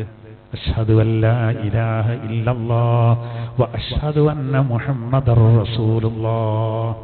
ആദ്യം നബി പറഞ്ഞെന്താ? സല്ലല്ലാഹു അലൈഹി വസല്ലം അത്തഹിയ്യാത്തു. എല്ലാ കാണിക്കകളും അല്ലെങ്കിൽ എല്ലാ തിരുമുൽ കാഴ്ചകളും. രാജാക്കന്മാരൊക്കെ സന്ദർശിക്കാൻ പോകുമ്പോൾ ഒരു ഗിഫ്റ്റ് കൊടുക്കും, കാണിക്കർപ്പിക്കാറ്. തഹിയ്യത്ത്, തഹിയ്യാത്ത്. അതാണ് നമ്മളെ സമസ്തയുടെ ആ കളക്ഷൻ നടക്കുമ്പോൾ മഹാനായ മുത്തുക്കോയ തങ്ങൾ ആ പേര് തിരഞ്ഞെടുക്കാൻ കാരണം അതാണ്. തഹിയ്യ, തഹിയ്യ ആ പേര് വെക്കാനുള്ള കാരണം അതാണ്. മിറാജിന്റെ യാത്രയിൽ മുത്തുനബി സല്ലല്ലാഹു അലൈഹി വസല്ലം തങ്ങൾ മൊഴിഞ്ഞ അതിൻ്റെ ബഹുവചനാണ് തഹിയ്യാത്ത്. അതാണ് പിന്നെ നമ്മുടെ നിസ്കാരത്തിൽ നമ്മൾ ചൊല്ലൽ തുടങ്ങിയത്. എല്ലാ കാണിക്കകളും എല്ലാ ഗുണവർദ്ധക കാര്യങ്ങളും സർവ്വ നിസ്കാരങ്ങളും സുഹൃതങ്ങളും അല്ലാക്കാൻ അവർ സംശയം വരും. ഒന്ന് നിസ്കാരമില്ലല്ലോ, നിസ്കാരമുണ്ട്, 5 വക്താന്ന് പാസ്സാക്കിയത്. അതിന് മുമ്പ് 2 റക്അത്തിന്റെ നമുക്ക് നിസ്കാരം. അതാണ് നിസ്കാരം. അത് എത്രയും നിസ്കരിക്കുക? ഈ രണ്ട് രാത്രി എല്ലാ കാലത്തുള്ള നിസ്കാരമാണ് 2 റക്അത്ത്. അപ്പോൾ അള്ളാഹ് തിരിച്ചു പറയണം അസ്സലാമു അലൈക അയ്യുഹൻ നബി. ഓ നബിയായിട്ടുള്ളവരെ അങ്ങയുടെ മേലിൽ അള്ളാഹുവിൻ്റെ സമാധാനം ഉണ്ടാകട്ടെ, രക്ഷ ഉണ്ടാകട്ടെ. വറഹ്മത്തുള്ളാഹി വബറകാതുഹു. റഹ്മത്തും ബർക്കത്തും ഉണ്ടാകട്ടെ. നമ്മളൊക്കെയാണെങ്കിൽ അപ്പം തന്നെ കഴിച്ചില്ലായി, ഞാൻ പോട്ടോ പറയും. നബി തങ്ങൾ ചിന്തിക്കേണ്ട ഉമ്മത്തിൻ്റെ കാര്യമാണ്, എനിക്ക് മാത്രം പോരാ. അപ്പം നബി പറഞ്ഞാണെന്ത്? അസ്സലാമു അലൈനാ വഅലാ ഇബാദില്ലാഹി സ്വാലിഹീൻ. സ്വാലിഹീങ്ങളായ മുഴുവൻ അടിയാറുകൾക്കും വേണം റബ്ബേ എൻ്റെ ബർക്കത്തും റഹ്മത്തൊക്കെ. അപ്പോൾ മലക്കാള് ഷാദിൽ ചൊല്ലി. ഇതാണ് പിന്നീട് അന്ന് നിർബന്ധമാക്കിയ നിസ്കാരത്തിൽ നിർബന്ധമായ അത്തഹിയ്യാത്ത്. പിന്നെ സ്വലാത്തും ദുആഉം വരും. അത് കഴിഞ്ഞ് 3 സമ്മാനം അള്ളാഹു ഏൽപ്പിച്ചു. ഒന്ന് 50 വക്ത് നിസ്കാരം, മറ്റൊന്ന് ആമന റസൂലു 2 വചനങ്ങൾ, മറ്റൊന്ന് അങ്ങയുടെ ഉമ്മത്ത് പൊറുക്കലിനെ തേടിയാൽ ഞാൻ അവർക്ക് ദോഷം പുറത്തു കൊടുക്കുന്ന പോലെ അറിയിക്കണം. വലിയൊരു ഭാഗ്യമല്ലേ? ആദനബിൻ്റെ അടുത്ത് നിന്ന് ചെറിയൊരു വീഴ്ച വന്നപ്പോൾ ഇറങ്ങിക്കോളി സ്വർഗത്തിൽ നിന്നാണ്. നമ്മളിൽ നിന്ന് വീഴ്ച പറ്റുമ്പോൾ പുറത്തുനിന്ന് കണ്ട് കയറിക്കോളി സ്വർഗത്തിൽ ആണ് വ്യത്യാസം. അത് കൊണ്ടുപോരുമ്പോഴാണ് വഴിയിൽ മൂസാ നബി ഇടപെടുന്നതും. കാരണം സമൂഹങ്ങളിൽ ഏറ്റവും നന്ദികേട് കാണിച്ചവര്, പ്രവാചകന്മാരോട് നന്ദികേട് കാണിച്ചവര് ബനീ ഇസ്രായേൽക്കാരാണ്. അത് മൂസാ നബിക്ക് ശരിക്കറിയാം. 50 വക്തൊന്നും ഒരിക്കലും കഴിയൂല കേട്ടോ. 50 വക്ത് ഇപ്പം നമ്മളുണ്ടെങ്കിൽ എന്തെങ്കിലും അവസ്ഥ എന്നാലോചിച്ചോ. നമ്മളെ കൂട്ടത്തിൽ ഓട്ടോ ഡ്രൈവർമാരുണ്ടല്ലോ, ദൂരത്തേക്ക് ട്രിപ്പ് എടുക്കാൻ പറ്റില്ല കേട്ടോ. കാരണം എന്താ പറയുക, അപ്പോൾ വാങ്ങിക്കൊടുക്കൂലേ? അല്ല, 50 വക്ത് നമുക്ക് ഒരു ദിവസം ഉണ്ടെങ്കിൽ 24 മണിക്കൂറല്ലേ ഉള്ളൂ. അരമണിക്കൂറിൽ വാങ്ങിങ്ങനെ കൊടുക്കും, സ്കെച്ചേണ്ടി വരും. അത് റക്കായത്ത് 4 കുറച്ച് വിശ്വാസം കൂടി ഉണ്ടെങ്കിൽ ഉണ്ടല്ലോ, ഓതു കൊടുക്കലും നിസ്കരിക്കലും മാത്രമേ നടക്കുകയുള്ളൂ. വേറെ ഒരു സംഗതി നടക്കില്ല. എന്നാൽ തന്നെ 2 വക്തിന് വേറെ അതിൻ്റെ അടിയിൽ ഗ്യാപ്പ് ഇട്ട് കൊടുക്കേണ്ടി വരും. 50 വക്ത് ഉണ്ടെങ്കിൽ കൂടുമ്പോൾ നമ്മൾ ഒരു സംഗതി നടക്കൂല, ഉറങ്ങാൻ നേരം കിട്ടൂല. അലാറം വെച്ചിട്ട് ക്ലോക്ക് നമ്മളോട് പറയും ഇന്നെ കൊണ്ടാവൂല അറിയില്ല. കാരണം ഇത് ബുദ്ധിമുട്ടാവും. ഹറമിലൊക്കെ മുഅദ്ദിനുമാരുള്ള മാർക്ക് നമുക്കും 3-4 മുഅദ്ദിനുമാരൊക്കെ വെക്കേണ്ടി വരും. അല്ലെങ്കിൽ ഓൽക്ക് അറ്റാക്ക് ഉണ്ടാവും ബാങ്ക് കൊടുത്തിട്ട്. പക്ഷേ പഠിച്ചോൻ കാത്തതാണ്. അത് പഠിച്ചോനെ അറിയിട്ടല്ല കേട്ടോ. എന്താ സംഭവം എന്നറിയങ്ങൾ അനുഗ്രഹം ഓർമ്മപ്പെടുത്താനാ. മൂസാ നബിയുടെ ഇടപെടൽ വേണം. അതിനൊരു പോയിന്റ് ഉണ്ട്. അള്ളാനെ കണ്ട നബിനൊന്ന് കാണാനാ മൂപ്പര് ഇടപെട്ട്. അതിനവിടെ ഒന്നെന്ന് എനിക്കേതായാലും കാണാൻ പറ്റിയില്ല. ഇവർ കുറേ ചോദിച്ചാൽ എനിക്കൊന്ന് കാണണം. വല്ലാതെ പറഞ്ഞപ്പോൾ ആ പൂതി തീർത്തെടുത്തുന്ന ആ പർവ്വതത്തിലേക്ക് നോയിക്കോളിയായിരുന്നു. ആ പർവ്വതത്തിലേക്ക് അള്ളാഹു തന്റെ പ്രകാശത്തിന്റെ ഒരു അല്പം സന്നിവേശിച്ച പർവ്വതം പൊടി പൊടിയായി. ഖുർആൻ പറയാണ് ഫഖറ മൂസ സൈഖ, മൂസ നബി ബോധം കെട്ടുകൂടി. പിന്നെ ആ പൂതി ഉണ്ടായിട്ടില്ല. അവന് കണ്ടു വരേണ്ട ആളെ കാണാന്നുള്ളതാണ്. അങ്ങനെ 9 വട്ടത്തെ നടത്തത്തിന്റെ ഇടയിൽ അത് 5 ചുരുക്കി. മാ ബൈന റബ്ബി വൽ കലീമി തറദ്ദദ തഖ്ഫീഫ മഫ്റൂലിൻ അലൈഹി തശദ്ദദ 50 نحو الخمس حتى حدد إذ جاء يكلم ربه تكليما صلوا عليه وسلموا تسليما.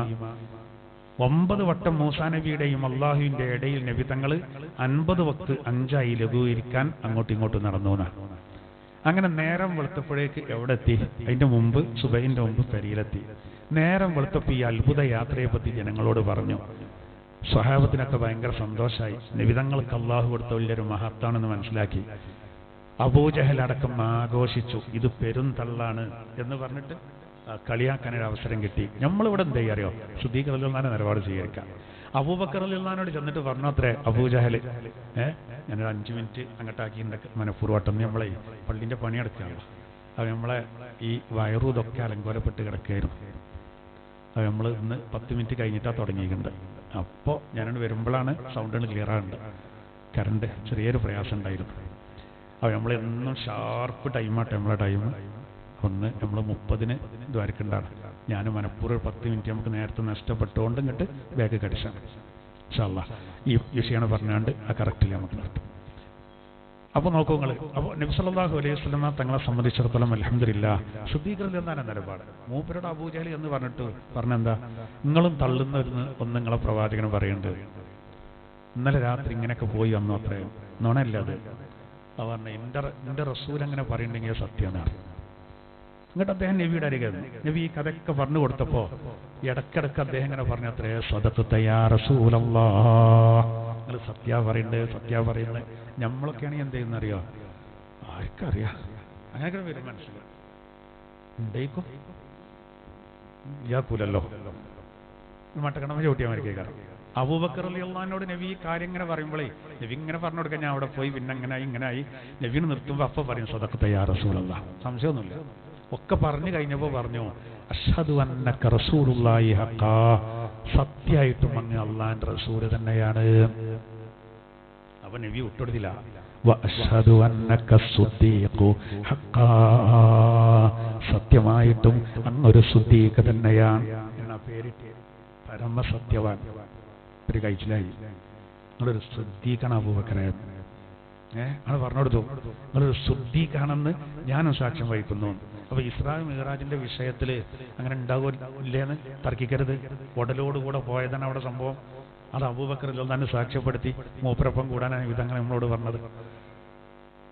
ഈ മഹാസംഭവം നടന്ന ദിവസമാണ് ഇൻഷാ അല്ലാഹ് അടുത്ത ശനിയാഴ്ച. അപ്പൊ അടുത്ത ശനിയാഴ്ച നമുക്ക് നോമ്പേക്കാം.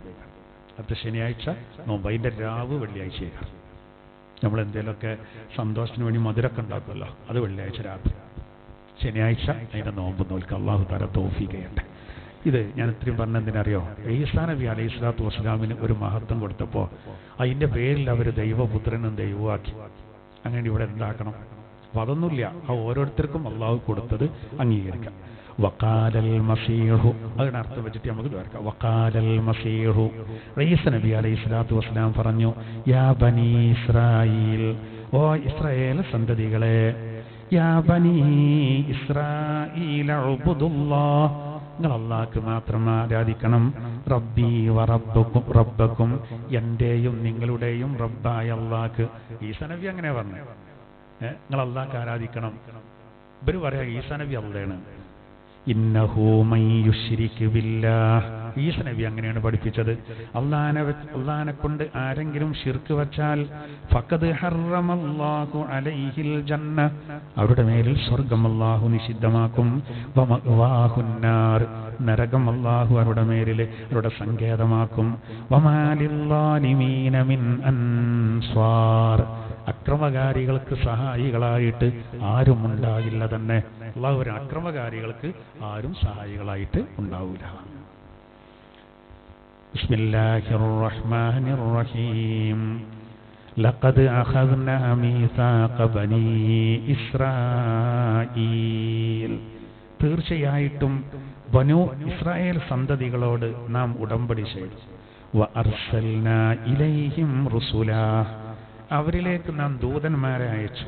കുല്ലമാ ജാഅഹും റസൂലും ബിമാ ലാ തഹ്വാ അൻഫുസുഹും, അവരുടെ ശരീരം ഇച്ഛിക്കുന്നതിനനുസരിച്ച് അതിന് നേരെ എതിര് അനിഷ്ടകരമായ കാര്യങ്ങളുമായി ഓരോ റസൂലും അവർക്ക് വന്നപ്പോൾ ഫരീഖൻ കദ്ദബൂ, അവരിൽ ഒരു വിഭാഗം ആ ദൂതന്മാരെ നിഷേധിച്ചു. വഫരീഖൻ യഖ്തുലൂൻ, ഒരു വിഭാഗം അവരെ വധിക്കുകയും ചെയ്തു. വഹസിബൂ അല്ലാ തകൂന ഫിത്ന, അത് കാരണം അവർക്കൊരു കുഴപ്പവും ഒരു അദാബും ഉണ്ടാവില്ല എന്നവർ വിചാരിച്ചു. ഫഅമൂ, അപ്പോൾ അവർ അന്ധരായി. വസമ്മൂ, അവർ ബധിരരുമായി. സുമ്മ തഅബല്ലാഹു അലൈഹിം, പിന്നീട് അല്ലാഹു അവരുടെ പശ്ചാത്താപം സ്വീകരിച്ചു. സുമ്മഅമൂ, വീണ്ടും അവർ അന്ധരായി, സത്യം കാണൂല. വസമ്മൂ, അവർ ബധിരരായി, സത്യം കേൾക്കൂല. കസീറും മിൻഹും, അവരിൽ നിന്ന് സിംഹഭാഗവും അങ്ങനെയായിരുന്നു. വല്ലാഹു ബസീറും ബിമാ യഅമലൂൻ, അല്ലാഹു അവരുടെ പ്രവർത്തനങ്ങളെ കാണുന്നവനാണ്. ലഖദ് കഫറല്ലദീന ഖാലൂ ഇന്നല്ലാഹ ഹുവൽ മസീഹു ഇബ്നു മറിയം, മറിയമിന്റെ മകനായ മസീഹ് അല്ലാഹുവാണ് എന്ന് പറയുന്നവർ നിസ്സംശയം സത്യനിഷേധികളാണ്. വഖാലൽ മസീഹു, യഥാർത്ഥത്തിൽ മസീഹ് പറഞ്ഞതെന്താ? യാ ബനീ ഇസ്രായീൽ, ഓ ഇസ്രായേൽ സന്തതികളെ, ഉഅ്ബുദുല്ലാഹ്, നിങ്ങൾ അല്ലാഹുവിനെ ആരാധിക്കണം. റബ്ബി വ റബ്ബക്കും, എന്റെയും നിങ്ങളുടെയും റബ്ബായ അല്ലാഹു എനിക്ക്. ഇന്നഹു മൻ യുശ്രിക് ബില്ലാഹ്, ആരെങ്കിലും അല്ലാഹുവിന് ശിർക്ക് വച്ചാൽ, ആരാധനയിൽ ശിർക്ക് സ്ഥാപിച്ചാൽ, ഫഖദ് ഹറമല്ലാഹു അലൈഹിൽ ജന്ന, അവന്റെ പേരിൽ അല്ലാഹു സ്വർഗ്ഗം നിഷിദ്ധമാക്കിയിരിക്കുന്നു. വമഅ്വാഹുൻ നാർ, അവന്റെ സങ്കേതം നരകമാണ്.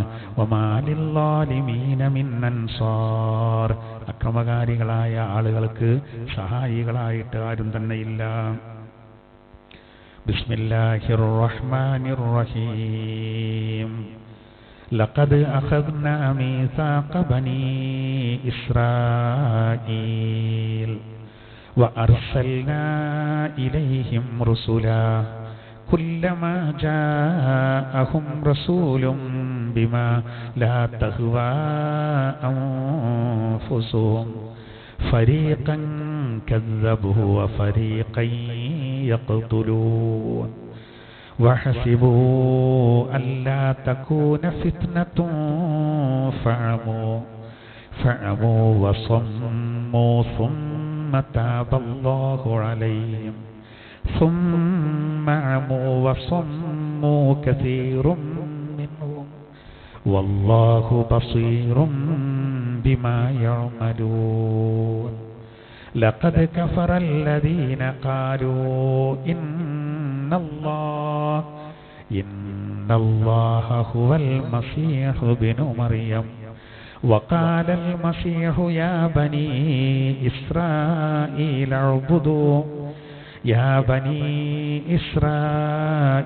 اعبدوا الله ربي وربكم إنه من يشرك بالله فقد حرم الله عليه الجنة ومأواه النار وما للظالمين من أنصار صدق الله العلي